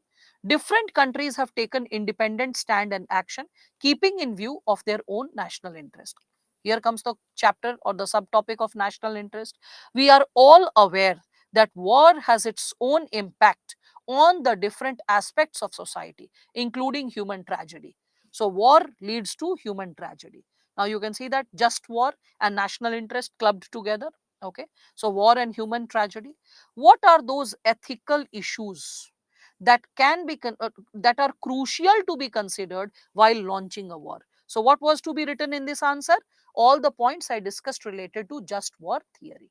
That what are the ethical issues which should always be considered before launching a war and its continuation so far. Then connect it, after discussing the theories of just war, then connect it with what is happening in Russia and Ukraine, and discuss that the war of Russia and Ukraine, the way it is continuing, how ethical is it, going by those principles that have been discussed with you right now.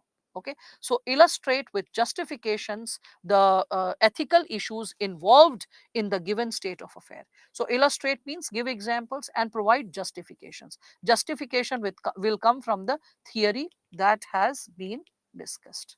Theory or principles. Okay, so principles or theory that has been discussed. Okay, so you have to bring that on and connect it with the possibility of the given example proposed by the examiner. That is how what has been taught to you is going to support you even in future, because theories don't change, approach doesn't change, new examples keep getting added year after year. Okay, so try to reflect the theory with respect to what is taught to all of you.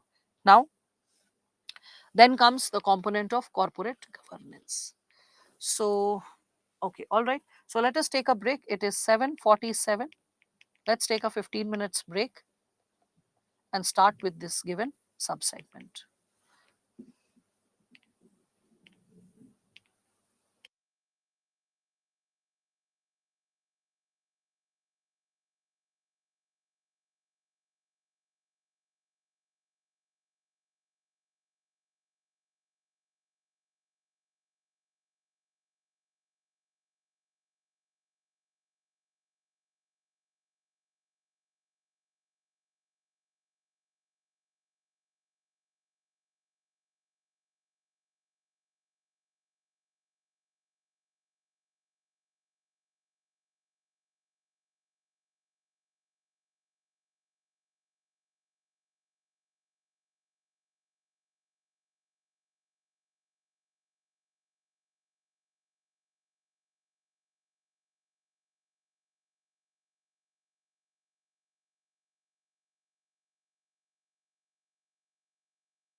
Okay, welcome back, everyone. Let us resume with our insights and start with the new sub dimension that is associated with corporate governance. All right. So when we are starting with the component of corporate governance, we all can discuss about this given dimension. uh, Gandhiji's idea of preferring violence over cowardice is related to just war to a certain extent, but there are other principles also. There is principle of satyagraha. There's principle violence and injustice spoken in greater detail by Gandhi with respect to what a civilization is experiencing, what an individual might be experiencing, and the component of ethical inquiry therein, which is not exactly same as that of just war theory. It's different and distinct. You read and then you know. All right. So the voice is not clear. My end, disturbing voice. No, I. What should I do with respect to it? Acha, okay. My bad. I dropped the mic. So the mic was underneath the chair. That's why you were hearing the sounds of the chair rather than me. Okay. So now, with respect to this corporate governance, when we are starting with this given subdimension, so do you remember the chart which I had drawn associated with governance, whereby there was citizen in the midst, then there was the government, and then there was the NGO or the private sector, and then there was, you can see, the component associated with civil society. Civil society, remember that, right? So, with respect to this, the correlation between them. So, just remember that diagram. Okay, just remember that diagram, and you can always discuss any issue or any question related to governance when we are talking about it. Whenever the word diagram comes, recall this. Okay, whenever the word governance comes, just recall this diagram. This is what I imply to say. So when the prime minister says that we would go for minimum government, maximum governance, what does he imply? He implies these three blocks only, which are like given over here, which I just drew. So, in corporate governance, you need to understand that there will be stakeholders rather than consumer or citizens when we are talking about this given dimension. So, in there is like not a country, which is a matter of concern. When we are saying corporate governance with respect to the domain of governance, there will be a company rather than country. When we are talking about rather than citizen, there will be stakeholder, not beneficiary, not citizen. It will be like stakeholder. So, when we are reflecting upon corporate governance, we can just understand that it is as clearly put over here, like that it is the application of best management practices, compliance of law in true letter and spirit, and adherence to ethical standards for effective management and distribution of wealth and discharge of social responsibility for sustainable development of all stakeholders. Okay, so this is the most exhaustive, most wholesome definition that you can come up with. Okay, so in this other words, we can say that it is a set of system, processes, principles that ensures how every company is governed in the best interest of all the stakeholders. That's what we all can understand. The purpose of corporate governance, you can see, it is associated with conducting business as per the stakeholders desires, whereby their interests is constantly safeguarded. Again, building relationships among various stakeholders. Okay, in the determination of the direction and performance of a corporation when we speak of it.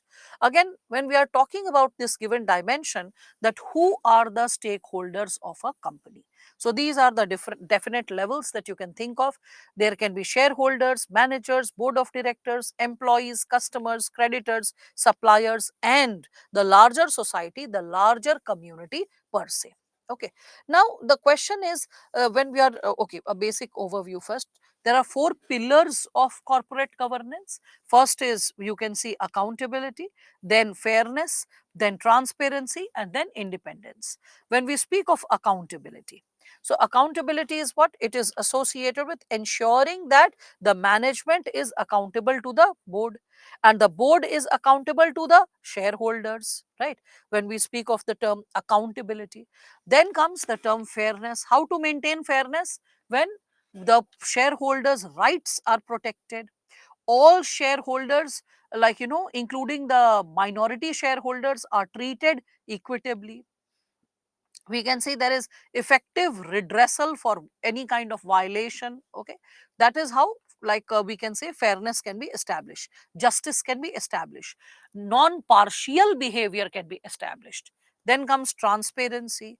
Transparency is what? Disclosure. It will be like everyone knows everything, there is nothing hidden from the people. So time bound accurate disclosure of all the facts, materials, the financial situation, the performance, the ownership, like, the corporate governance, all those things, like how independent the bodies are. So, all of it. Okay. Again, we can see it is also associated, the component of transparency is associated with all the procedures and structures. Okay. To minimize or avoid conflict. So, there should be no conflict, or there should be minimization of conflict, because of following the procedures and structures per se. Again, we can reflect it from the perspective of independent directors and advisors. That is, they are free from influence of each other. So, independent directors and advisors who are actually looking into the, like, larger concerns of the stakeholders, larger concerns of the company, so that the company's directors are not exploiting that, so that the company's directors are not manipulating all the interest in their, like, we can say, yeah, in their own fair share. That's something which we can consider. Again, we can reflect upon constituents of, corporate governance. That is, it is associated with three types of board of directors: executive director, independent director, and nominee director. Now, as I would be explaining you the constituents of corporate governance, the question is, why is this corporate governance important today in modern day India? What is the relevance of corporate, governance? Why are we discussing about it, especially in last, I would comfortably say, in last 33 years? Why has it become so important? So you can connect it with economic reforms, you can connect it with LPG, you can connect it with the growing role of private sector in human lives.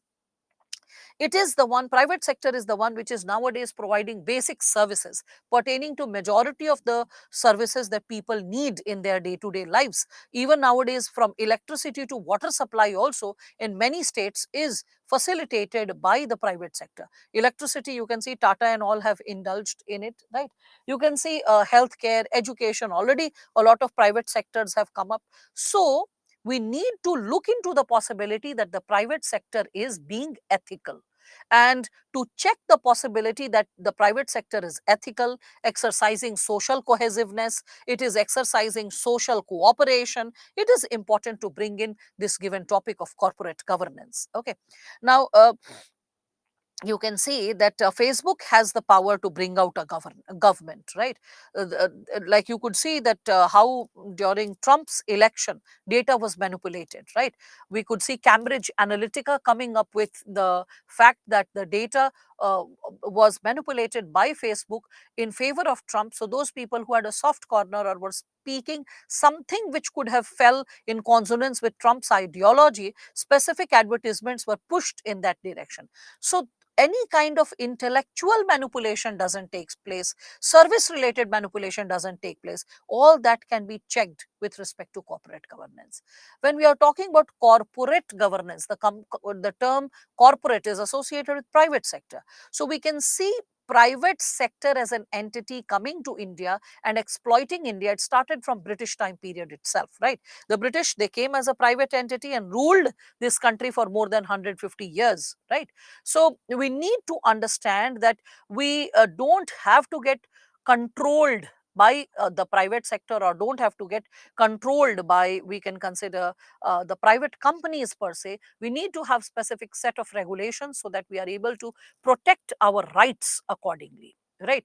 So with respect to this, I can probably give you this given possibility that corporate governance, it has to take care of the regional and local dynamics also while governing the interests of a given region or the people, like the dynamics of caste, the dynamics of region, the dynamics of religion. All this can be incorporated. Along with that, how the resources are being utilized so that the resources don't get wasted. Like, resource wastage is something which really disses me off at any given point of time, whether it is at the level of production, whether it is at the level of packaging and export, whether it is at the level of consumption, even at the local level of consumption, the most micro level of consumption. Like, for example, if I am eating food, I'll be very particular it doesn't go to waste. And if there is something left, suppose I've ordered and the order is more than what I can consume in the restaurant, I will be, like, taking that thing up. I will be picking the possibility of whatever is left, I'll request the people to pack it. I'll take only that much which I can eat in my plate. And suppose I'm full and half the food is left, I'll get it packed and see to it if someone is hungry, like in friends, colleagues, like seniors, staff, anyone, I would share the food with them with a lot of, I would say, softness, and with a lot of earnest request that if they are open to eat, if they are like interested to eat, if they are hungry, and if, because the food is clean. So, resource should never be wasted. In fact, and corporate governance also should look into the possibility of minimizing resource wastage for inclusive utilization, for wholesome utilization, for sustainable utilization of resources. In fact, when I'm talking about resource utilization at micro level, I'm reminded of the example which can be associated with Ratan Tata.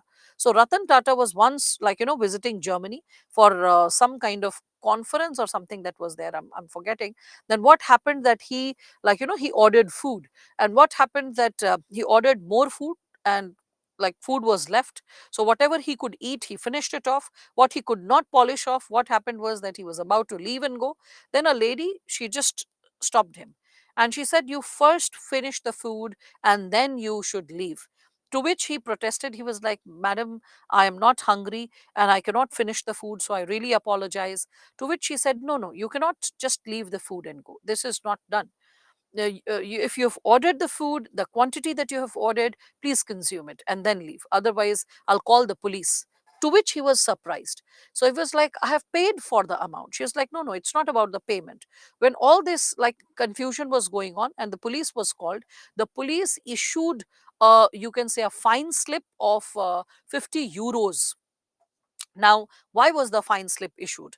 Because it is a rule, a regulation, which the lady informed and the police further reinstated, that the food is a resource which you can purchase and eat, but it is also a national resource. So you have the right to consume it, not the right to waste it.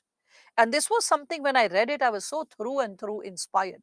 That is something which needs to be exercised at individual level, at institutional level, at the level of companies, private sector. It needs to be exercised at regional and national and even international level. That resources, we can purchase them, we can own them up, but we don't have the right to waste them. Okay, because it takes so much of effort to, when we are talking about generating those resources, creating those resources, nurturing those resources over the time period, so much of nature like sun or soil or like water is utilized. After that, you can see, for production of any resource, there can be manpower, there can be machines, there can be money, there can be electricity. So many things are invested, and then if the resources go unutilized, that's a sheer loss. That's why it is very important for us to reflect upon sufficient resource utilization, and for that, in private sector, corporate governance can look into that concern as well. Okay, so with respect to this given segment, when we are like reflecting upon this, in the absence of corporate governance, the Satyam scandal had happened. I mean, you people probably were not even born or were about to be born. I cannot determine your age, so I can't say. Few of you must have been born. So this Satyam scandal, when it happened, the actual thing was that the balance sheet was inflated. It was inflated, and like the promoter, that is that this fellow Ramalinga Raju, who was responsible for it. Okay, so his share was mere 5%, and with 5% share, this fellow Ramalinga Raju, he had the power over board of directors. He had the caliber to like disturb the balance sheet. He had the caliber to negotiate with the CA, and after inflating the profits of the company, it was a bubble, so it had to burst.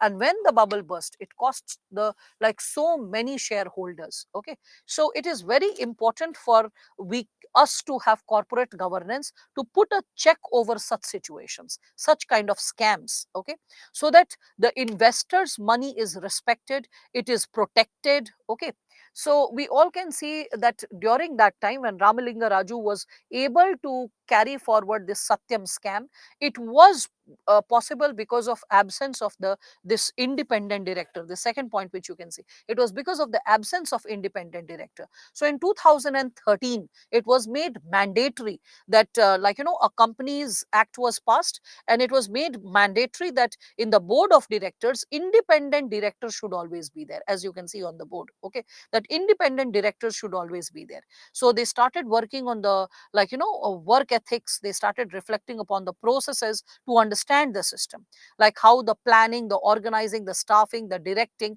all of it should be done in consonance with ethics of a given company. Okay, so you can see that the component of social impact assessment, environment impact assessment, all these terms are subparts of ethics when we are connecting it with corporate governance. Okay, all these terms you must be hearing, like social impact assessment, environment impact assessment.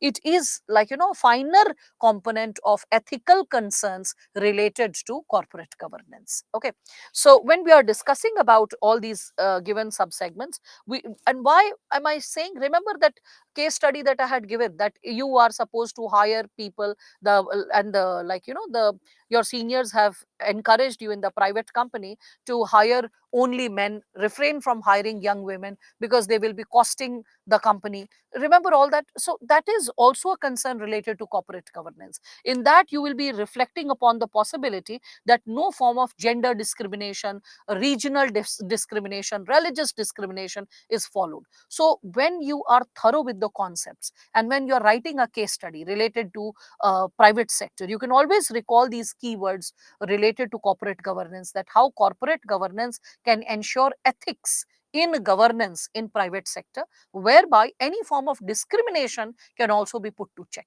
Okay, and that's why, if you remember, in the solution I had shared that you should reach out to the HR and the board of directors, because when we are talking about board of directors, independent directors will be there, and they shall reflect upon the concern, and in that situation the issue of gender discrimination can be addressed duly in the long run for the healthy future of the company. Okay, so you can reflect, and that is how you connect the dots. Okay, so when we are talking about this given possibility, you can see that nowadays every company is supposed to state its vision and mission of the company, the system and the process of the company, when known to the people, that generates trust, that generates credibility, and on the basis of that trust and credibility, people invest in any given company's share. Okay, so that's something which we all can connect with. Here, just a slide before, when I was not here, just a second. Yeah, so here when we were talking about the possibilities, who's who. So when I was talking about this, that who are the stakeholders in a company, I said shareholders. So shareholders, when we are talking about them, you can see that they are associated with the company. These shareholders, when are not respected, it leads to problems like Satyam scam, Sharda scam, Sahara scam, this scam, that scam, a lot of scams which are associated with it. So shareholders are the ones who are holding the dividends, who are supposed to experience transparency and accountability at all times when we speak of them. Okay, so you can connect it with transparency. Okay, you can connect it with accountability, right? You can connect it with, we can say, that they are holding the dividends, so they deserve like that at all time fairness is exercised towards them, right? So shareholders, when we speak of them, similarly customers and shareholders, are they one and the same? We can say customers are another, we can say another set of stakeholders, okay, or shareholders, another set of stakeholders, and these are associated with the possibility that they deserve quality products, okay, so quality services and products. They are associated with products you can connect with, they are getting value for money, right? Value for money, right? We can connect them with, like, we need to save them from hoarding, so there is no form of hoarding that is taking place, all right? So that is how you are supposed to connect with these given possibilities, okay? So transparency, fairness, all of it can be associated with them. When this is something connected to customers, we can see that when we are connecting corporate governance with customers, it is then that we come across unethical practices like Maggie having led. You must have heard that, right? So Maggie having led and boycott Maggie going on, and then Yippee getting a fair chance to capture the market of like eating maida. It's nothing but, we can say, it is just white flour, and that's what is something associated with the given possibility of unethical practices. So without informing the customers, when the size of packet reduces, quantity reduces, and the possibility of putting MSG, and without informing what quantity of chemicals are put, that is something which creates like a problematic possibility. With respect to employees also, when we are talking about them, they should get fair salaries, okay? So with respect to their salary, with respect to their merit based promotion, right? We can talk about safe working environment, right? So safe workspace.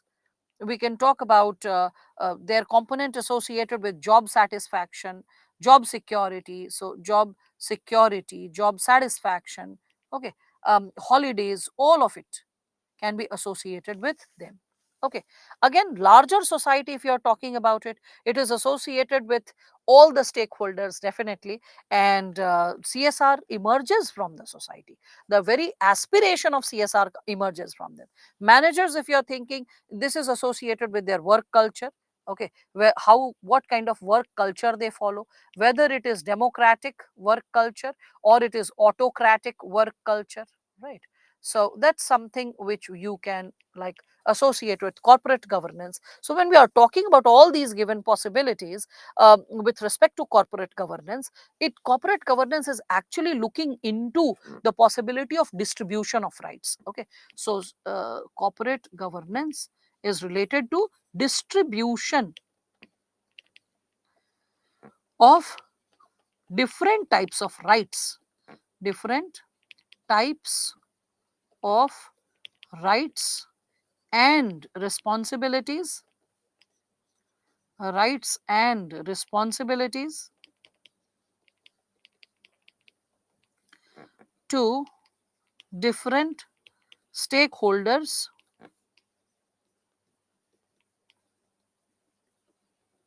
of a company, different stakeholders of a company. All right, so that's how you can connect with this given possibility. Now, as we just saw this board of directors, and in board of directors you could see three types of directors: executive director, independent director, nominee director. Who are they? So executive director are actually the insiders, okay? They are the actual owners of the company. They are the ones who have actually, they can be considered with they are heading and regulating the company. It's more like ministers in a parliament, okay? So they are the real insiders. They have stakes in the company, okay? Stakes in the company, okay? They head various departments of the company, head various departments. And you can, in other words, you can consider they are the actual owners of the company. Similarly, when we are talking about independent directors, who are these independent directors? These guys are like associated with outside world. So they are outside directors, or we can also use another word, that is non-executive directors. Non-executive directors. Okay, you need to also understand these people, they don't have any material relationship with a company. So no material relationship means their stakes, their money is not invested. So no material relationship, okay, with the company. They are they are paid salary to play the role of independent directors. They are not given shares, they are not holders of shares, neither they are relatives of any executive directors when we are speaking of it. Okay, so when we are speaking of, like, let's say, the nominee director, the nominee director can be associated with, like, let us consider the banks. When banks invest, so they send a nominee director to keep a check how the money is getting invested, where is it getting invested, is there any scope and space for recovery of that money or not. Okay, so that is associated with nominee director. Okay, for example, we can say directors appointed by banks post investment to keep a check, to keep a check. All right. So that's who we call as nominee directors. Now, when we are discussing about the component of, like, let's say, independent directors, you have to be like very clear that independent director amongst these three is the most important. Okay, this is most important because you, if you get a question, you will be getting a question from independent directors only. Okay, there's a high chance from that area. Now, independent directors can be anyone. They can be retired army professionals, they can be retired civil servants. They are getting salary, they are getting perks, emoluments, they are getting a car, they are getting facilities when they are traveling, like getting like a hotel booking, okay, all that stuff. So they are like really rewarded, and they are really rewarded with respect to material comforts. So when we are talking about them, they are supposed to look into the transparency with which, the accountability with which a company ought to be run. Okay, so they are the ones who are bringing in, we can say, accountability, credibility, transparency in a company. like uh, like, let us consider, suppose a credible director of one company opens another company. How to give you an example? Let's say Narayan Murthy, he's a credible person, right? So let's say Narayan Murthy is opening another company. Now, Narayan Murthy enjoys a lot of respect and reputation in the society. So, if Narayan Murthy opens another company and the company's IPO is launched in the market, overnight it will sell because the man enjoys a lot of credibility in the private sector and the corporate sector. So people will readily invest in that company. Now, let us say that if the person has company X and the person again opens company Y. Okay, so this individual has opened now Y company, and earlier there was X company. Okay, so and this was already making profit, on the basis of which this individual made a lot of reputation, and now the person has opened Y company also, and Y company is now having its IPO registered, and it has gained a lot of value in the like shareholders have invested a lot of money. And now what happens is that, suppose Y signs a silent contract, a silent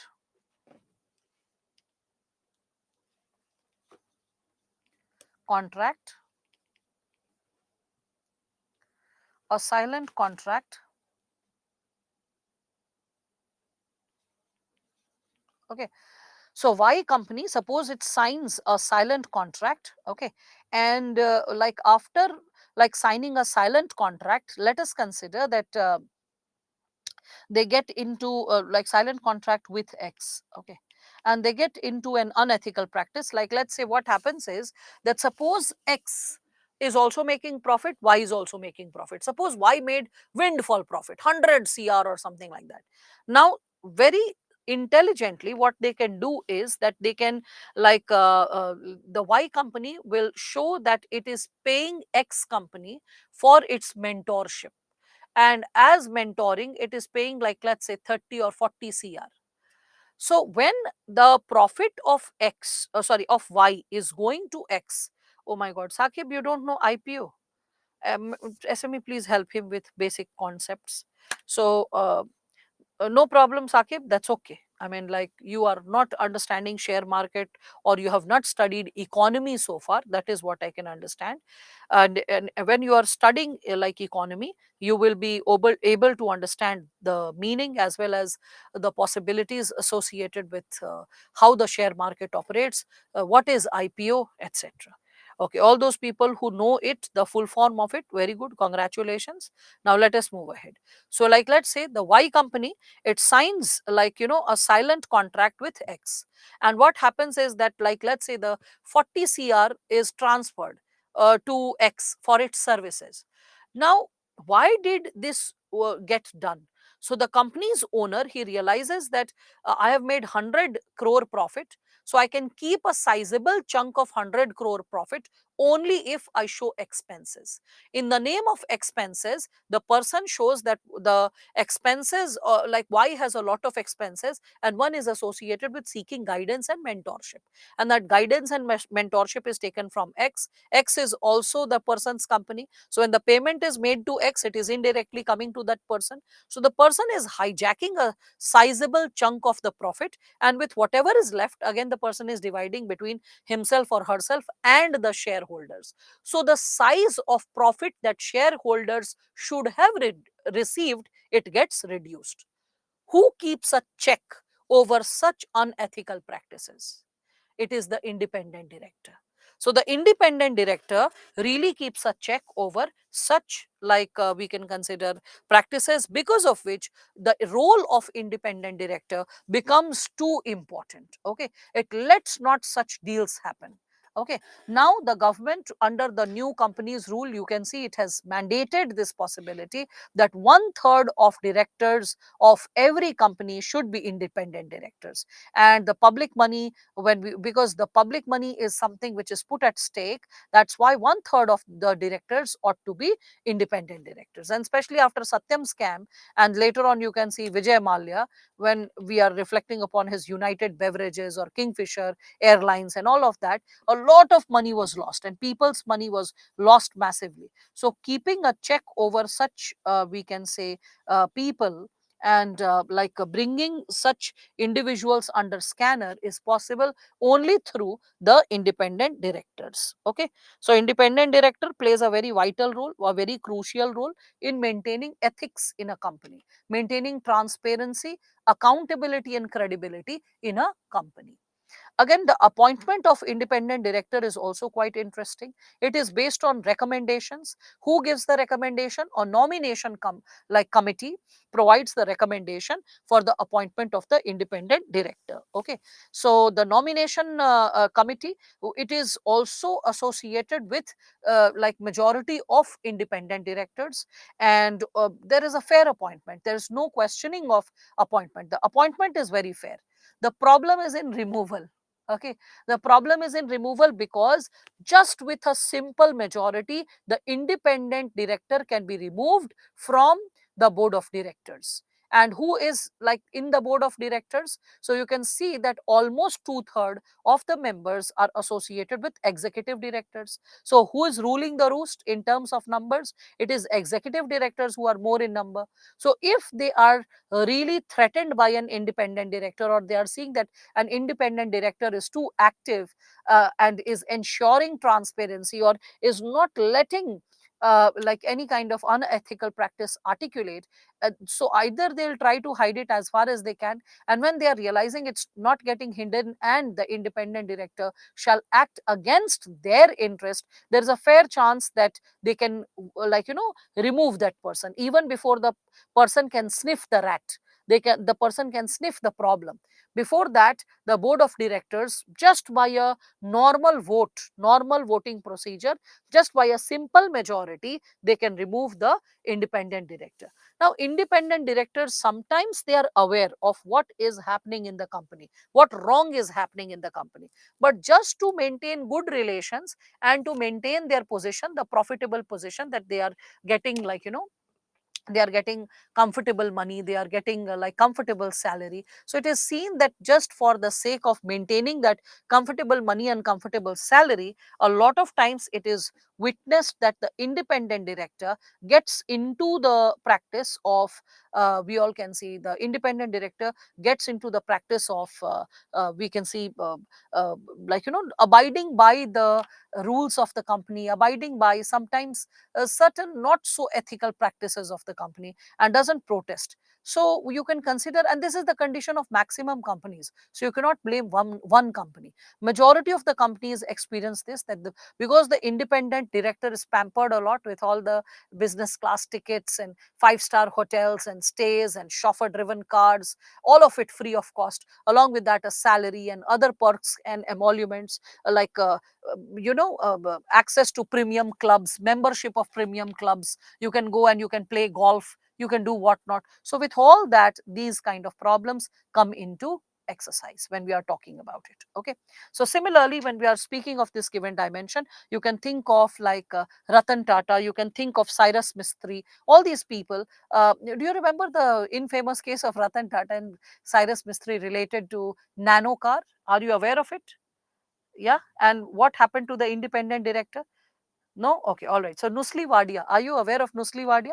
Nusli Wadia, remember Preeti Zinta was earlier, before getting married, she was going, no, Preeti Zinta is old heroine for all of you. You won't be knowing her, like in terms of what happened. So anyway, Preeti Zinta was going around with Nusli Wadia's son, okay, Nes Wadia, and a very nice looking boy. So he was famous in our times. We used to see and we used to say that, oh wow, Nes Wadia looks very hot, he looks very cute. Okay, anyway, so Nusli Wadia, his father, we are talking about him. So okay, so when we are speaking of, yes, she is owner of Punjab Kings also, yes. So when we are talking about I thought she was owner of Delhi team, okay, whatever. So now this, I'm not into IPL at all, even distantly, you can sense that. So when we are talking about this person Nusli Wadia, he was an independent director with in the Tatas, okay, with the this company. So what happened was Cyrus Mistry was the he was elected as the president of the company. So president keh diya, chairman, he was elected as the chairman of the company. So what happened that they reflected upon the project which was introduced earlier by Ratan Tata, that was the project of Nano. I mean, Ratan Tata, he was a very benevolent man. He is a man guided by a lot of, I would say, values, ethos and principles. You will see Ratan Tata is such a humble person. Even now, if you go, you will find that he stays in a very little flat. He's like, I don't need so much of space. Why to have so much of space and then employ people and get the things cleaned and then maintain things, and then it's so expensive. So he stays in a small flat. A man of his stature can stay in a palace. But the thing is, in a smaller flat again, you can see there are times when he has chosen to travel even by economy class rather than a business class. So a very humble, a very, I would say, soft spoken, grounded person. So he wanted to bring about a change, a qualitative change in the lives of the poorer people. So he introduced the nano car. He said a car should be an aspiration, is an aspiration of the middle class, the rising middle class, the rising lower middle class. So let a car be affordable for all. So he introduced the idea that let a car be as affordable as possible. So 1 lakh, one car, like that. So if you're manufacturing a car with just 1 lakh, now Tatas have so much of iron, scrap, steel, right? So there was no dearth of, we can say, raw material in terms of putting that. So they said that, okay, we will introduce a car with just 1 lakh rupee. So 1 lakh rupee, one car, and Nano, but Nano was a very interesting car. I have seen a rickshaw colliding with a Nano at Mukherjee Nagar. So the rickshaw wala's tire just turned, just banged, and the tire got turned. But Nano had a big bump on its, we can say, the bonnet, so which covers the engine. It had a big bump. It just went inside. I'm like, wow, rickshaw is intact and Nano is gone. But still, it is quite an efficient car, and it has fulfilled the dreams of so many people who really wanted a teeny tiny affordable car, and could never think of owning one. So when this idea of Nano was realized, when it was fulfilled by Tata, then Ratan Tata, when he did so, it was protested by few people in the company, including Cyrus Mistry, when he was not the chairperson. He said that it is like it is a loss for the company. The company is making loss because we have to invest it from our pocket to let nano happen. So Ratan Tata, he ignored that.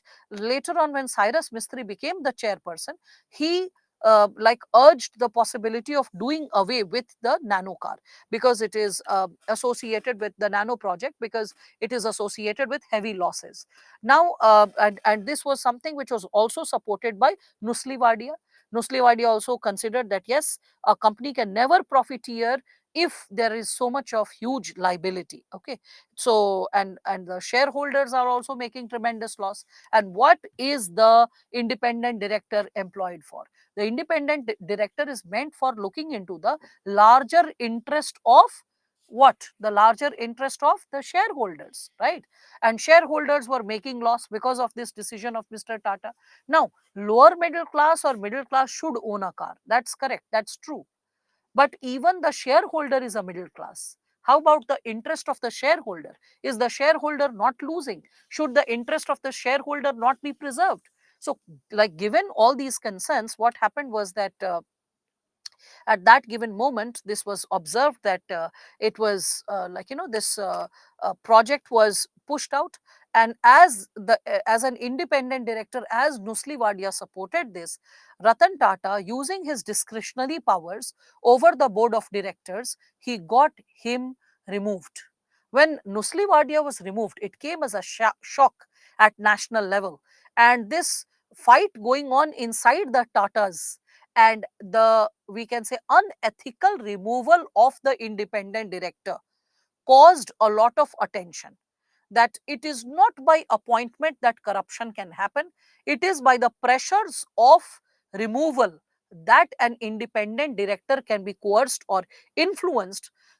And out of the shallow interest to pursue that, many independent directors will succumb to the vanity of a salary or other perks and emoluments that the company is offering or extending.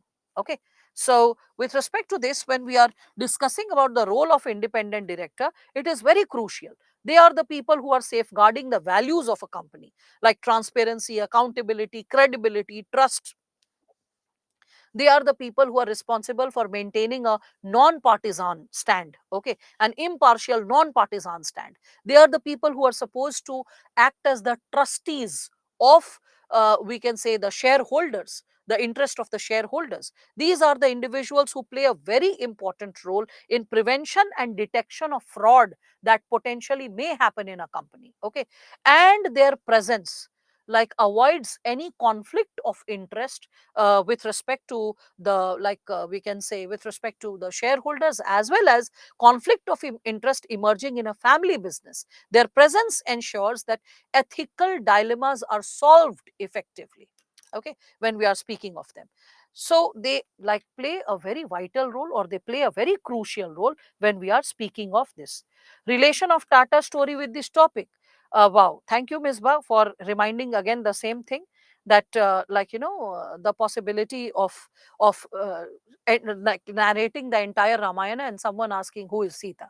So the purpose of narrating the Tata story was the role of independent director, how the independent director can influence a project, even stop a project, and how the role of independent director can get influenced by the pressures of removal, okay, because he was removed unethically. So the pressure of removal can influence an independent director. If the person is not having high ethical values, the person can succumb to the pressure that, oh my god, my job will be taken. But generally, independent directors are men or women who have served as senior officials in other senior positions. As I told you, people from army, people from civil services, who have already served, who have been a civil servant, those are the people who are appointed as independent director. So it's such a crucial thing, I would say. And still, Like imagine after like having a life full of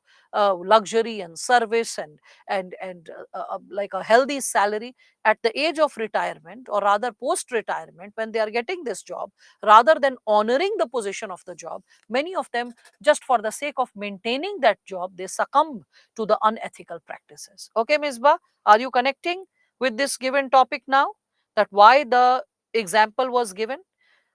Okay, so the example was somewhere given because of this reason, to make you understand the role of like independent director and how the position gets affected. So please write Tata's case on PPT, for example. Okay, all right. So we can say uh, Nusli Wadia, Nusli Wadia case. All right, with respect to Tata's. Fine, that will be sufficient. Okay. So why the independent directors do not respond about Adani Group, about Hindenburg, okay, Hindenburg you wanted to write, okay. So report. Well, Akula, independent directors, we were talking about the vanities with which a person can like suffer from, right? So, with respect to this, when we are further moving ahead, we can reflect upon the component of regulatory mechanism. Okay. So, when we are discussing about the regulatory mechanism related to corporate governance, we can associate it first and foremost with laws. When we discuss it with respect to laws, so laws like, for example, labor law, factory law. Okay. So, labor laws, factory laws. Okay. Another kind of, we can say, regulatory laws. So, Bank Regulation Act, Bank Regulation Act, okay, etc. We can consider, like in private banks, there will be other regulations. Okay, so you can see that a company can be regulated by various laws. Okay, company can be regulated by various laws, right? Again, so regulatory agencies are there, and when we are talking about regulatory agencies or independent regulators, you can think of SEBI, right? RBI, IRDA, CCI, Competition Commission of India, right? You can think of TRI. There is this Provident Fund like regulation agency, Provident Fund Regulation Agency, PFRA, right? So you can, like you can see, sometimes these bodies, they fight also with each other in terms of who needs to regulate. So that's also there, you can think of them. So the ULIP, unit link insurance plans that were there, they used to provide like the insurance service links to the people, and the money that they collected, they invested it in the like capital market. So whether the ULIP funds, the ULIP unit links who are associated with insurance plans, whether they should invest that money in the market or not, because market is subject to risk and it is an insurance money, insurance term plan money. So should it be invested in the market or not? This kind of debate, this kind of discussion is to be taken up by these bodies. So when this discussion was taken up, and this issue was taken up, who should take the investigation of ULIP funds at that given point of time, there was a bone of contention whether SEBI should take care of it or IRDA should take care of it. Like the debate had arose. So when we are talking about the possibility of regulatory agencies and independent regulators, once in a while there is a tussle related to them as well, that who is going to solve the case and who is going to take care of it. In Sharda scam also, there was a tussle between RBI and SEBI, that who is going to take care of the situation. So RBI said SEBI should, it is a matter of SEBI. SEBI said it is a matter of RBI. And in all this, like, the fight of cats, the monkey like played advantage to the situation, and this, the, we can say, offenders of Sharda scam, they slipped out like an eel and they were not caught so far. So that's also there. Again, there can be third party assurance providers also.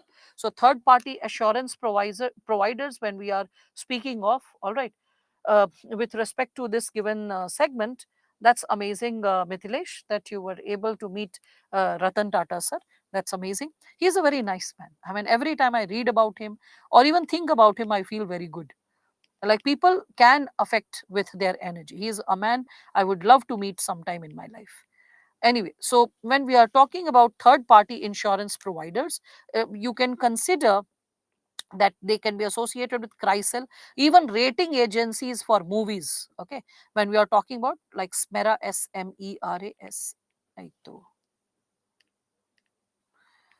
SMERA, you can think of it. ICRA तो है ही क्राइसिल के अलावा, yeah. So you can think of this. So they give assurance. What assurance do they give? So when they give assurance of credibility, it influences the, like we can say, nature of investment. It influences the share prices of a company. Okay, so we can also consider that regulatory mechanism of a corporate company or of a company, private company, is done through laws, regulatory bodies, and third party insurance providers. All right. Then, when you are understanding this, you can reflect upon corporate governance in India. Corporate governance in India is done with two methods. Okay, two methods. One method is associated with static control, and the second method is associated with dynamic control. Static control and dynamic control. When we are speaking of static control is when a government is like passing various laws. Through the laws it is controlling, like Companies Act 2013, so Banking Regulation Act, Factories Act, okay, labor laws, all that. So this is a static way of controlling the company. Okay, so government passing laws, right? And when we are speaking of dynamic control, so dynamic control is associated with the other regulatory bodies that we were speaking of. So other regulatory bodies, like we were discussing about SEBI and all. So day to day organization of a company, they are so dynamic control is associated with day to day organization of a company, right? So here we all can connect it with SEBI. Okay, so SEBI and other agencies are there which are regulating the situation. They, like for example, we can connect it with RBI, TRI, IRDA, all of it. And SEBI has the major control because it controls capital market. So this one is the most important, right? And when we say capital market, I hope you understand capital market is associated with the equity market, the share market. It is associated with the debt market, which is also connected to the bonds. So share, bonds, debentures, you can think of all of it. So SEBI becomes the most important in this entire, we can say, other regulatory bodies. So if you have a company, you need capital, and you need capital from the bank. And if your company is registered, especially in any of the stock exchanges, like for example NSC, BSC, CSC, DSC, whatever. DSE is Delhi Stock Exchange. Okay, so CSE is like Kolkata, like Calcutta Stock Exchange. We are connecting it with West Bengal. Okay, so any of the stock exchange, it is registered, it has to sign an agreement with SEBI. So SEBI plays a very crucial role in terms of controlling a company and regulating a company. And that's why, like, you can reflect upon dynamic control, which is associated with day to day life affairs and control, on the basis of which we can consider. So this kind of agreements, you can also connect it with equity listing agreements, because the agreements which the SEBI provides to a company before it getting listed in the share market. So it is clause 49, and that is how a company which is owning its money, that is also there. It doesn't matter that how much money it owns. It is only after it is entering the capital market that people start investing in that company. And when people's money starts pouring in, there are certain regulations that needs to be followed. And those regulations, those we can say conditions, are quite dynamic. Dynamic as per the, we can say, regulations of the SEBI. So there have been provisions that have been added by SEBI. Even in 2014 it had added like a list of companies that were like associated with this given possibility. In 2013, in fact later, we can say, Uday Kotak committee was created, which said that every company should have at least one woman director in their board of directors, and preferably in independent director also. So in that situation, SEBI considered those companies, like because I'm talking about dynamism. So if a company is having a woman director, then that company will be preferred or will be like given better score compared to the company not having a woman director. So all of it. Okay, so other than the basic provisions of Companies Act, every listed company has to, like we can say, comply by the like day-to-day regulations, and also it has to comply by the listing agreement which is laid down by SEBI. Okay, and SEBI is also empowered to, we can say, provide the conditions of listing under clause 49 of Equity Listings Agreement. So that also needs to be understood with respect to how the dynamic control of SEBI is influencing. With respect to this, I have given you some fact to reflect and to read. These are basic facts which you should have been posted. So that is corporate governance provision with respect to Companies Act 2013. I kept quoting it. So what are the details I have provided? You are supposed to read it. Associated with National Financial Reporting Authority, or the component associated with audits and auditors, directors, audit committee. Okay, so then class action that ought to be taken. So you just need to talk about it. SEBI, you can get an independent question, either taking the name of SEBI or indirectly raising a question that discuss how corporate governance is associated with the dynamic control of regulatory bodies. So in the regulatory bodies, the dominance of the answer can be taken by SEBI. So when SEBI was established, like how the organizational structure of SEBI exists, an overview I have given, which you can read. They are just basic facts. You read it and you get it. Okay. So what is the role of SEBI? What are the three major participants of financial market that are taken care of, that is associated with issuers of securities, investor, financial intermediaries? So how SEBI is taking care of all these possibilities, especially related to capital market and the securities market, and how it is ensuring, we can say, the rights of the people. So the three primary functions performed by SEBI. So suppose, how is it protecting the rights of the people, or how regulatory bodies are looking into the rights of the people, or bringing trust and credibility towards a company, a private company, which strengthens corporate governance in India. You will be talking about these three functions: the protective function, the regulatory function, and the development function. That how the, we can say, the intervention is caused. So with respect to this, when we are talking about this given component, so protective function, I have provided a list. What are the protective functions carried by SEBI? Basic facts, one quick reading, you understand it. Okay, then regulatory facts, and then after regulatory facts, you can see development functions. Okay, so regulatory function, development function, the component related to protection, think of all of it, and then substantiate the answer as it is asked. Okay. Along with that, some new SEBI guidelines were effective last year. So what interventions have been started? Just basic fact. So I personally feel that so much of detail is not needed. Okay, but you just need to be aware of it, because this insight subtly can also help you, because corporate governance is there in GS paper 2 governance as well. Whether you have studied or not, whether you have paid attention to the idea that SEBI can be connected over there or not, but it is. So you cannot say in the last one, hey, I did not know, I did not study, I did not prepare. That's not an excuse. So content has been given to all of you. Go through it and like substantiate your insights pertaining to this given area, right? Then comes corporate social responsibility. When we are speaking of this corporate social responsibility, so okay, it's fine. Okay. So Tata Motors, Udham Singh Nagar district, first placement after engineering, working as it irrigation department as JE. Oh wow, great, Mithilesh. I'm glad to know that. that you have had some working experience. And let me share this with you, Mithilesh, that on an average, out of 10 students who appear for UPSC interviews, the final interviews, because in mock I see the trend and I see the number of candidates like appearing and how many of them have had some work experience. Out of 10, at least 6 have some or the other work experience, which adds to their alertness and sharpness.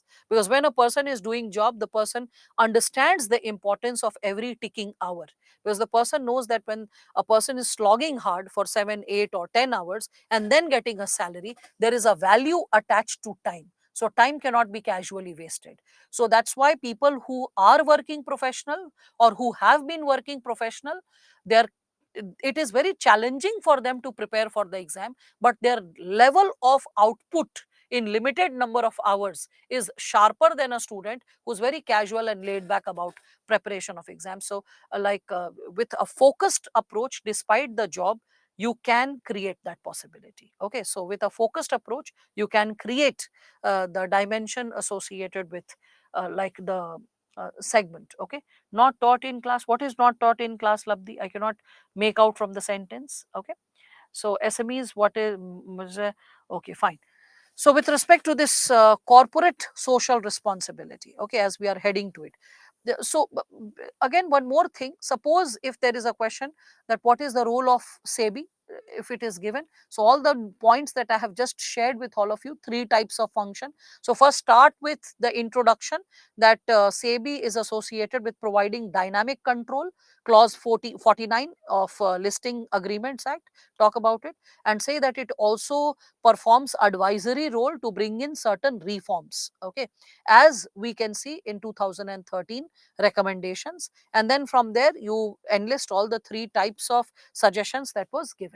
Okay, so that is something which you can reflect upon. If ever there is any amendment in SEBI, please pay attention to it, because it is an important topic, and there can be questions associated with SEBI in future also. Factual area hai, so it being factual, your tendency to score good marks will be high related to it. Okay, now with respect to this component of corporate social responsibility, when we are speaking of it, you can see that over here when we are talking about it, you can just connect it with the concept that it is related to the responsibility of the corporations operating within the society to contribute towards economic, social and environmental development that creates a positive impact on the society at large. Okay, like in simple language, if I speak of it, you are earning as a company. When you are earning as a company, other than paying taxes, in what way you can pay back to the society, because the society has led to the success of the company. It is the people, by purchasing the goods and services, they have pushed the company to success. So how is the company going to give back to the society when we speak of it? So corporate social responsibility is associated with maximalist approach towards a company. Maximalist approach related to, like we can say, how it is going to perform. At minimalist level, what can a company do? At minimalist level, a company can avoid doing any harm, like Maggie putting lead, okay, in its ingredients. When we are talking about Volkswagen leading to carbon emission, Ranbaxy, if you remember, that we were discussing Dinesh Thakur case, when it was trying to manipulate uh, the research related to the medicine, and how that manipulation of research related to medicine could have inflated the price of the medicine, right?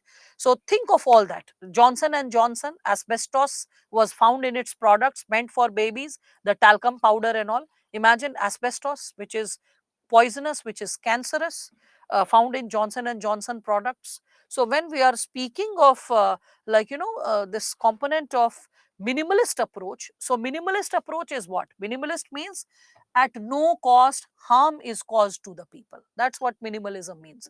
At no cost people are harmed. And what is maximalist approach? So maximalist approach is corporate social responsibility. And why is it maximalist approach? Because beyond paying taxes, you are trying to bring in economic, social and environmental development. You are trying to bring in some kind of benefit for the society at large. Is that making sense?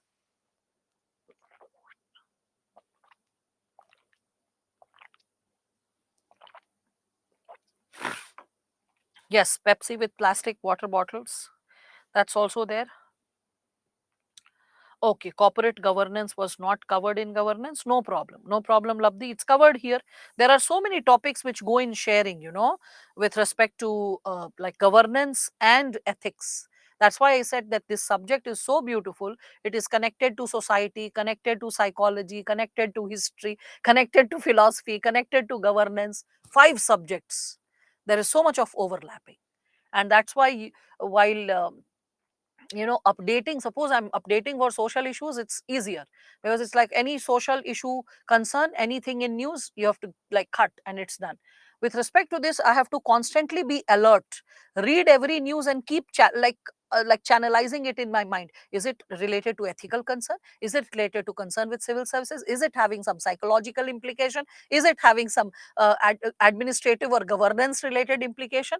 Because you have to lift examples from society. And one of your friends few minutes back was asking that how can I connect it with current affairs. I saw and I smiled reading that, because initially that can be a challenge, but if you memorize the syllabus, you by heart the syllabus, and that's the first step to learning a subject. So when you by heart the syllabus, when you by heart the content of every single chapter, whatever is going on, you start recalling and reflecting it from the perspective of the chapter. Suppose I'm reading any news, I'll first think emotional intelligence, is it connected? Nah. Attitude, is it connected? Persuasion, attitude, persuasion, okay, fine. Is it connected, something connected with, like, let's say, some concern related to governance, private sector, public sector? No, okay. Some example qualifying for values, ethics, some larger concern? Yes, okay. So that's how you tend to incorporate, that's how you tend to empower this given dimension. So, okay, Citizens Charter and RTI was taught. See, that's what I told you, Labdhi. And thank God you told me that Citizens Charter and RTI was taught. Now, this eases my process. I can give you RTI, I can show you RTI material and notes, and then I can straight away move with respect to this. Arey no, Manoj, I'll faint if I take any class further. On Monday, you are saying, like by God's grace, I'm saved from like these morning classes. I'm just waiting for tomorrow so that I can sleep to my heart's full. Once, like, this your session gets over, and you are like talking about taking the class. So it's not like that. Okay. Monday onwards, actually, I'm already taking like two sessions. Third session was pressing. So that's why I took a break. I was like, no, I can't take. And I'll be taking the essay class for all of you, 31st or so, 30th or 31st of this month onwards till 7th. It is scheduled in the evening batch. So if you all can join the evening batch, if it is possible, I don't know. Then if it is possible and permissible, then you can join and you can enjoy learning essay also from me along with ethics. Okay. No, no, tomorrow is a class. Who said it is a holiday? Ajay, first you become irregular. You were absent yesterday, day before yesterday. I used the green pen and recalled you. Where is Ajay? Now I'm using green pen. Okay, and then you also, after being absent for 2 days, you are also thinking of a holiday tomorrow. I mean, how fair is that? Tell me, how fair is that? Not preparing thoroughly, being absent once in a while. Okay. Now, with respect to this, okay, it was Vivek with green pen. All right. I remembered Ajay with green pen. Okay. Ajay and Vivek, they have quite interesting queries once in a while. That's how. You say holiday? No, I never said holiday. I said I'm waiting that tomorrow gets over, and after that I enjoy my holiday by sleeping to lees. Do you understand the expression lees, Ajay? Lees. Okay, try to find the meaning. That's how you learn how to strengthen your vocabulary. Okay, we are worried about it in these classes. Yes, these classes will be sufficient, Akula, if you are thorough. Revision is the key.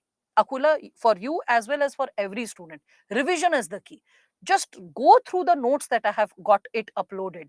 Ethics in public administration, probity in governance. Get a printout of it and become so thorough with the PPTs and the notes that has been provided. It will fix, I would say, 80% of your basics. Then comes 20%. What is that 20%? I'm hinting to current affairs issues. Like just now, I discussed just war theory with you, national interest with you. And then you saw the question of 2022, which was associated with Russia Ukraine war, connecting it with national interest and connecting it with just war. So if you don't know the theory, you cannot answer. If you cannot connect it with current example, you are not updated about current affairs, what's happening, how is it happening, you cannot give examples from current. So knowing current is also important for the sake of examples. Knowing theory is important because like a theory is 80% of the answer. Illustration, you can see always it is given in ethics, give suitable example, give suitable illustration, that is 20% of the answer. That's why you need to have a lot of examples, and that's why in every topic you see I keep giving examples, keep quoting examples. So strengthen the component of example even further with current affairs. When you remember the chapter, when you are thorough with the theory, reflecting the news and connecting it with ethics is easier.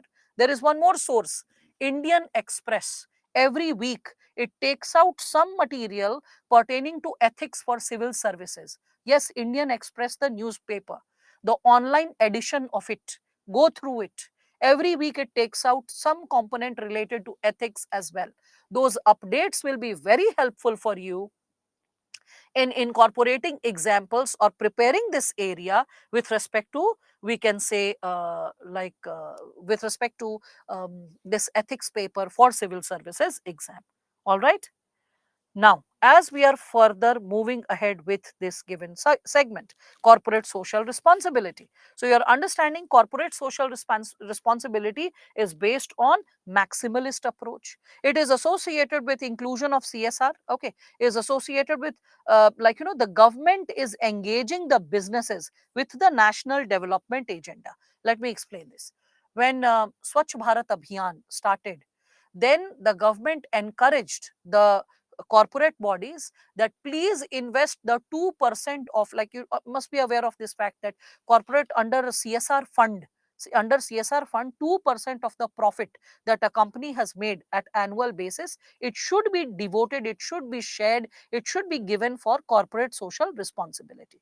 2% of the profit that they have made from that total fund, 2% should be donated for some kind of, we can say, corporate social responsibility or benefit for the society. So when Swachh Bharat Abhiyan was going on, at that time TCS promised to construct 30,000 toilets in northern and northwestern part of India. Similarly, Larsen and Toubro also committed to construct toilets for women in and around the areas of like women colleges, women's school, like girls schools, public parks, etc.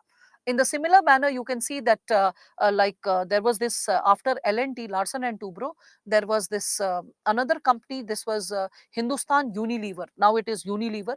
So Unilever also promised to start awareness campaigns associated with sanitation and cleanliness.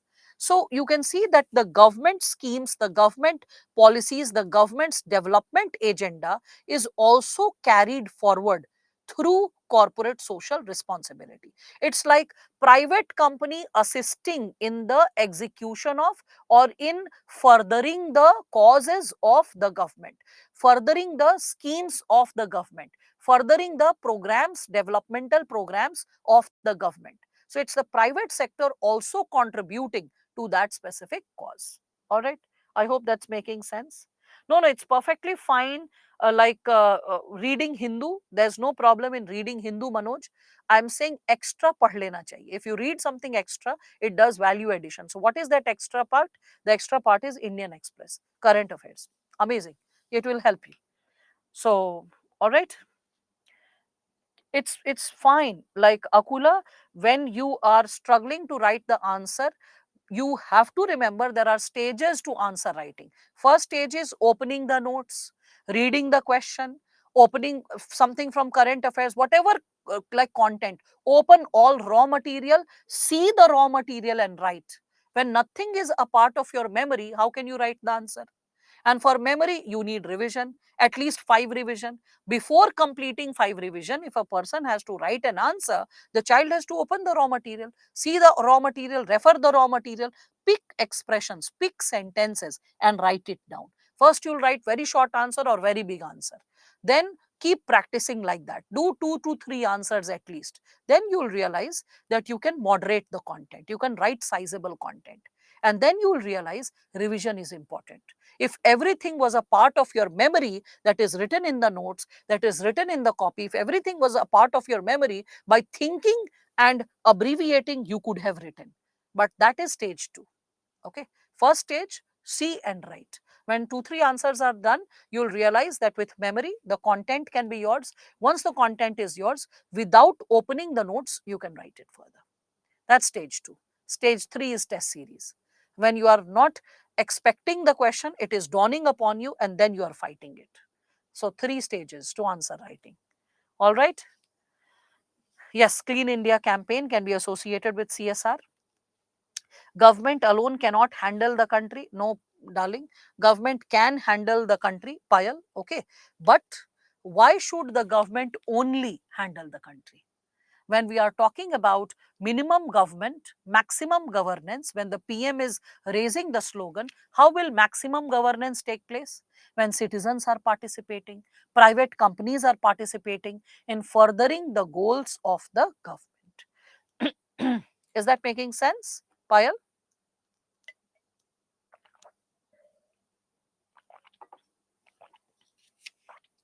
Okay.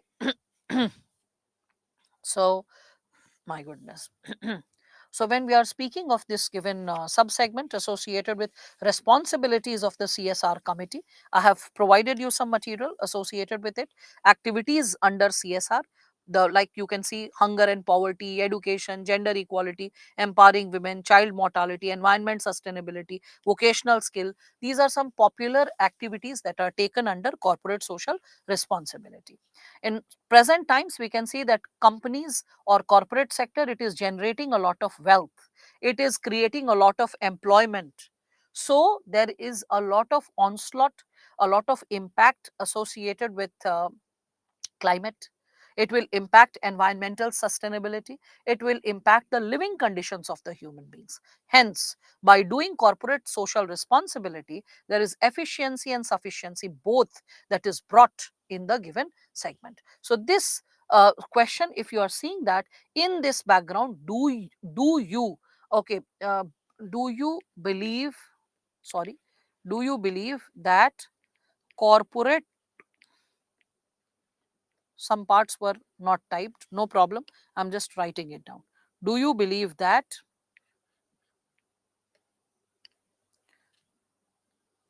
corporate social responsibility is efficient and sufficient enough, okay, for fulfilling the social roles and responsibilities in the corporate work mandated? Critically examine means you had to talk about how far CSR is successful. When I think fast, this is what happens. So how far CSR is successful, what work has been carried forward, what work has been carried forward till now, okay, what more needs to be done, what more needs to be done, okay, what are the lacunas, what are the lacunas? Lacunas means deficiencies.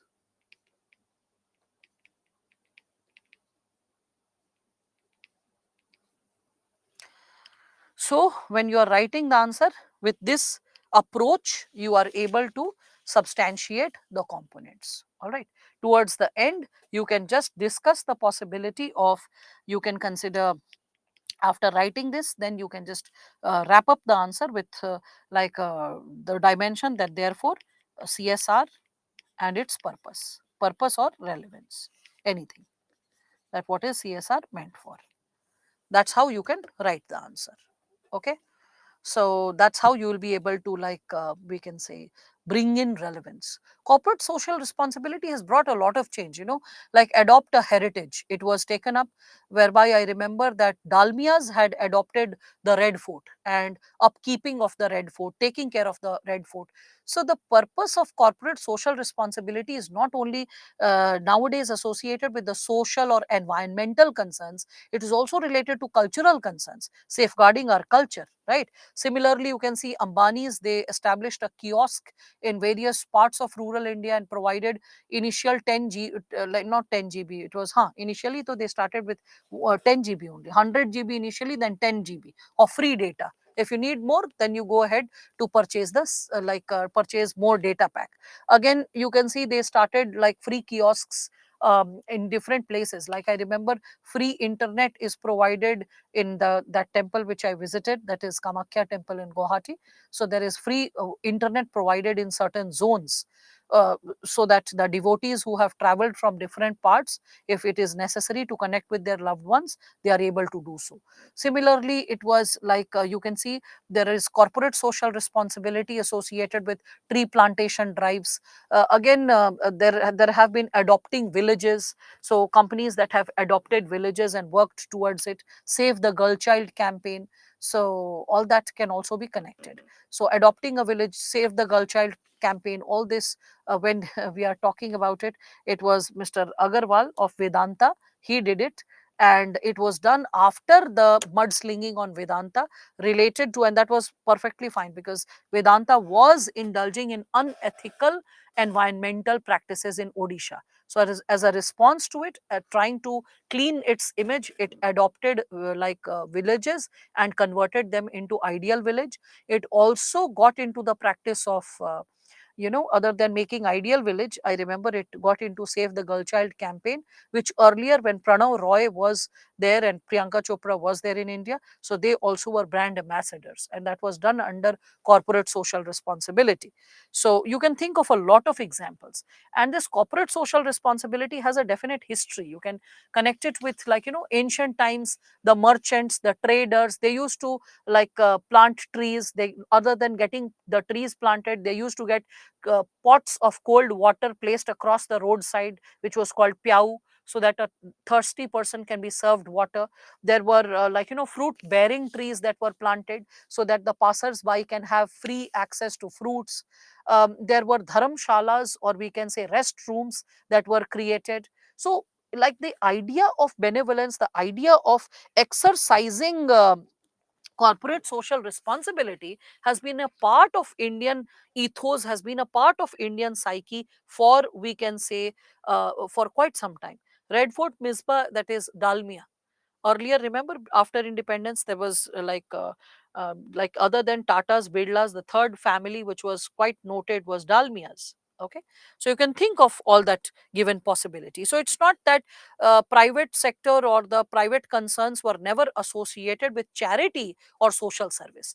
Charity and social service coming from private sector has been associated with ancient times. It's just that now we can connect it all the more with a legal possibility. All right, the legal possibility associated with bringing in that transparency. I request all of you that please go through the material. It is an earnest request that please go through the material that is given to all of you. Ethics in public administration, that's going to fix a lot of components for all of you when we are discussing about this. Then we step into transparency and RTI. Okay, transparency and RTI, thank God you all informed that RTI and the citizens charter is already done. So RTI, what I have created, I'm just showing that to you. Okay, so why we need information, factual list of fact like dimensions, why we need information, the need for information in democracy. Okay, with respect to government officers, to make them accountable, to do away with apathy and arrogance in the system. Okay, to keep people informed about criminal offense. Okay, to keep the questioning the decisions of the civil servants, so to make them accountable. So just alter the points, that's the reason why we need information. Then I have given objectives of RTI Act. What are the objectives, goals of RTI? After giving objectives and goals, I've given right of citizen. Like, what is the right of citizen? Meaning of public authority. and how the public authority looks into the component of transparency. Again, exclusion from the RTI Act. What is not like included in RTI? So bodies like IB, DRI, NCB, BSF, CRPF, they are excluded from the purview of RTI for the simple reason they are associated with national security. Okay, and border security. Again, information which is related to security, public safety, correspondence with foreign government are excluded. Have you been taught Officer Secrecy Act? Just tell me that. Has that been taught, that given subsegment? Yes, Official Secrecy Act, OSA. Okay, great, great, great. I just asked because then in that moderation I'll be talking. If it has been taught, I'll just give an overview. If it has not been taught, then I had to get into the details. So overview is fine. In notes, the details are there just in case someone wants to consult. So third party information related to commercial confidence, you can see this, trade secrets, intellectual property, you are not supposed to disclose it. Under RTI, you cannot ask for a disclosure related to it. Why? Because it will impact the healthy competition, the USP of the company. Okay. Again, exceptional situations are related to larger public interest. It is also associated with, we can say, the private information of an individual, which is not related to a public interest, that also does not need to be disclosed under RTI. Any person's private information which has nothing to do with public interest, it's too private for a person, and it is not impacting the larger public good. So you cannot get such an information about a person also through RTI. What is the procedure, the standard procedure to seek RTI? I've enlisted the steps which a person needs to follow to file an RTI. After the steps of filing an RTI, the assessment of, we can say, the advantages of RTI, okay, and the limitations of RTI. This is something which I believe is important for all of you.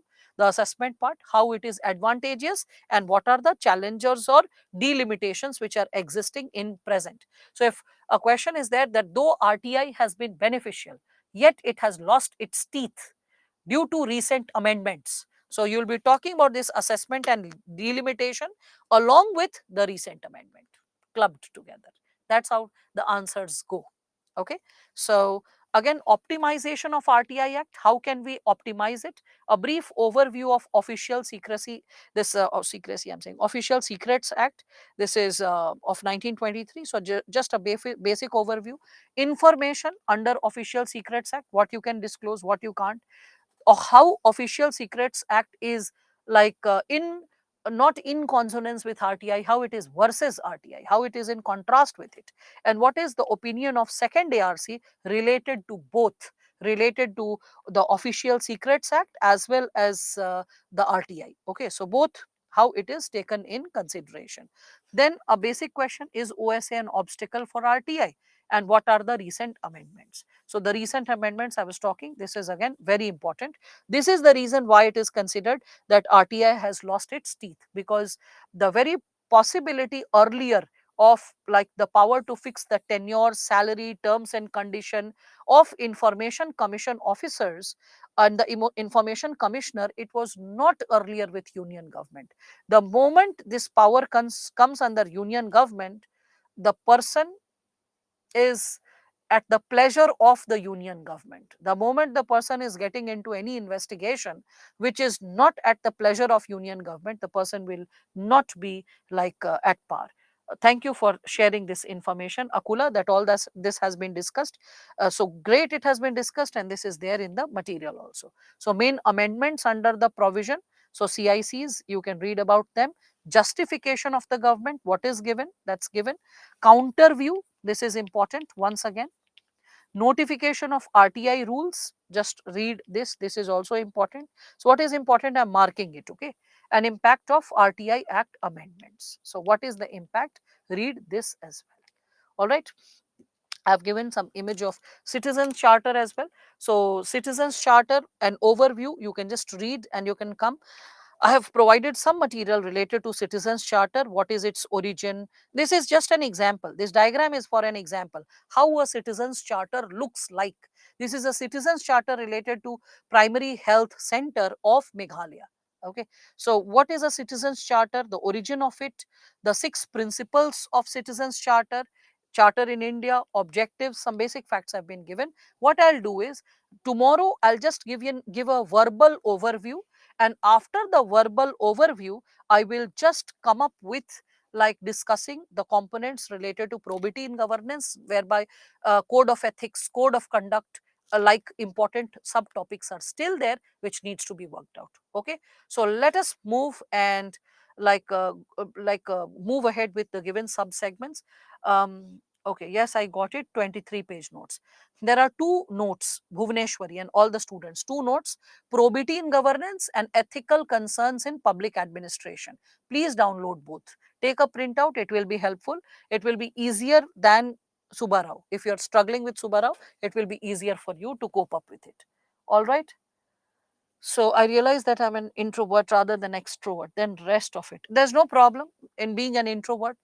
Every possibility holds strength. Being an introvert makes you capable to think and reflect better, not talk unnecessarily. You can measure your words carefully. The system doesn't want very extrovert people. The system wants balanced, rational people who are well informed. Okay, so if those qualities are there, that doesn't mean whether you are, that doesn't matter whether you're introvert or extrovert, Rahul. All right, so relax and enjoy. So let's meet tomorrow with the components associated with the next subsegment. Thank you, all of you. Have a great day. Bye.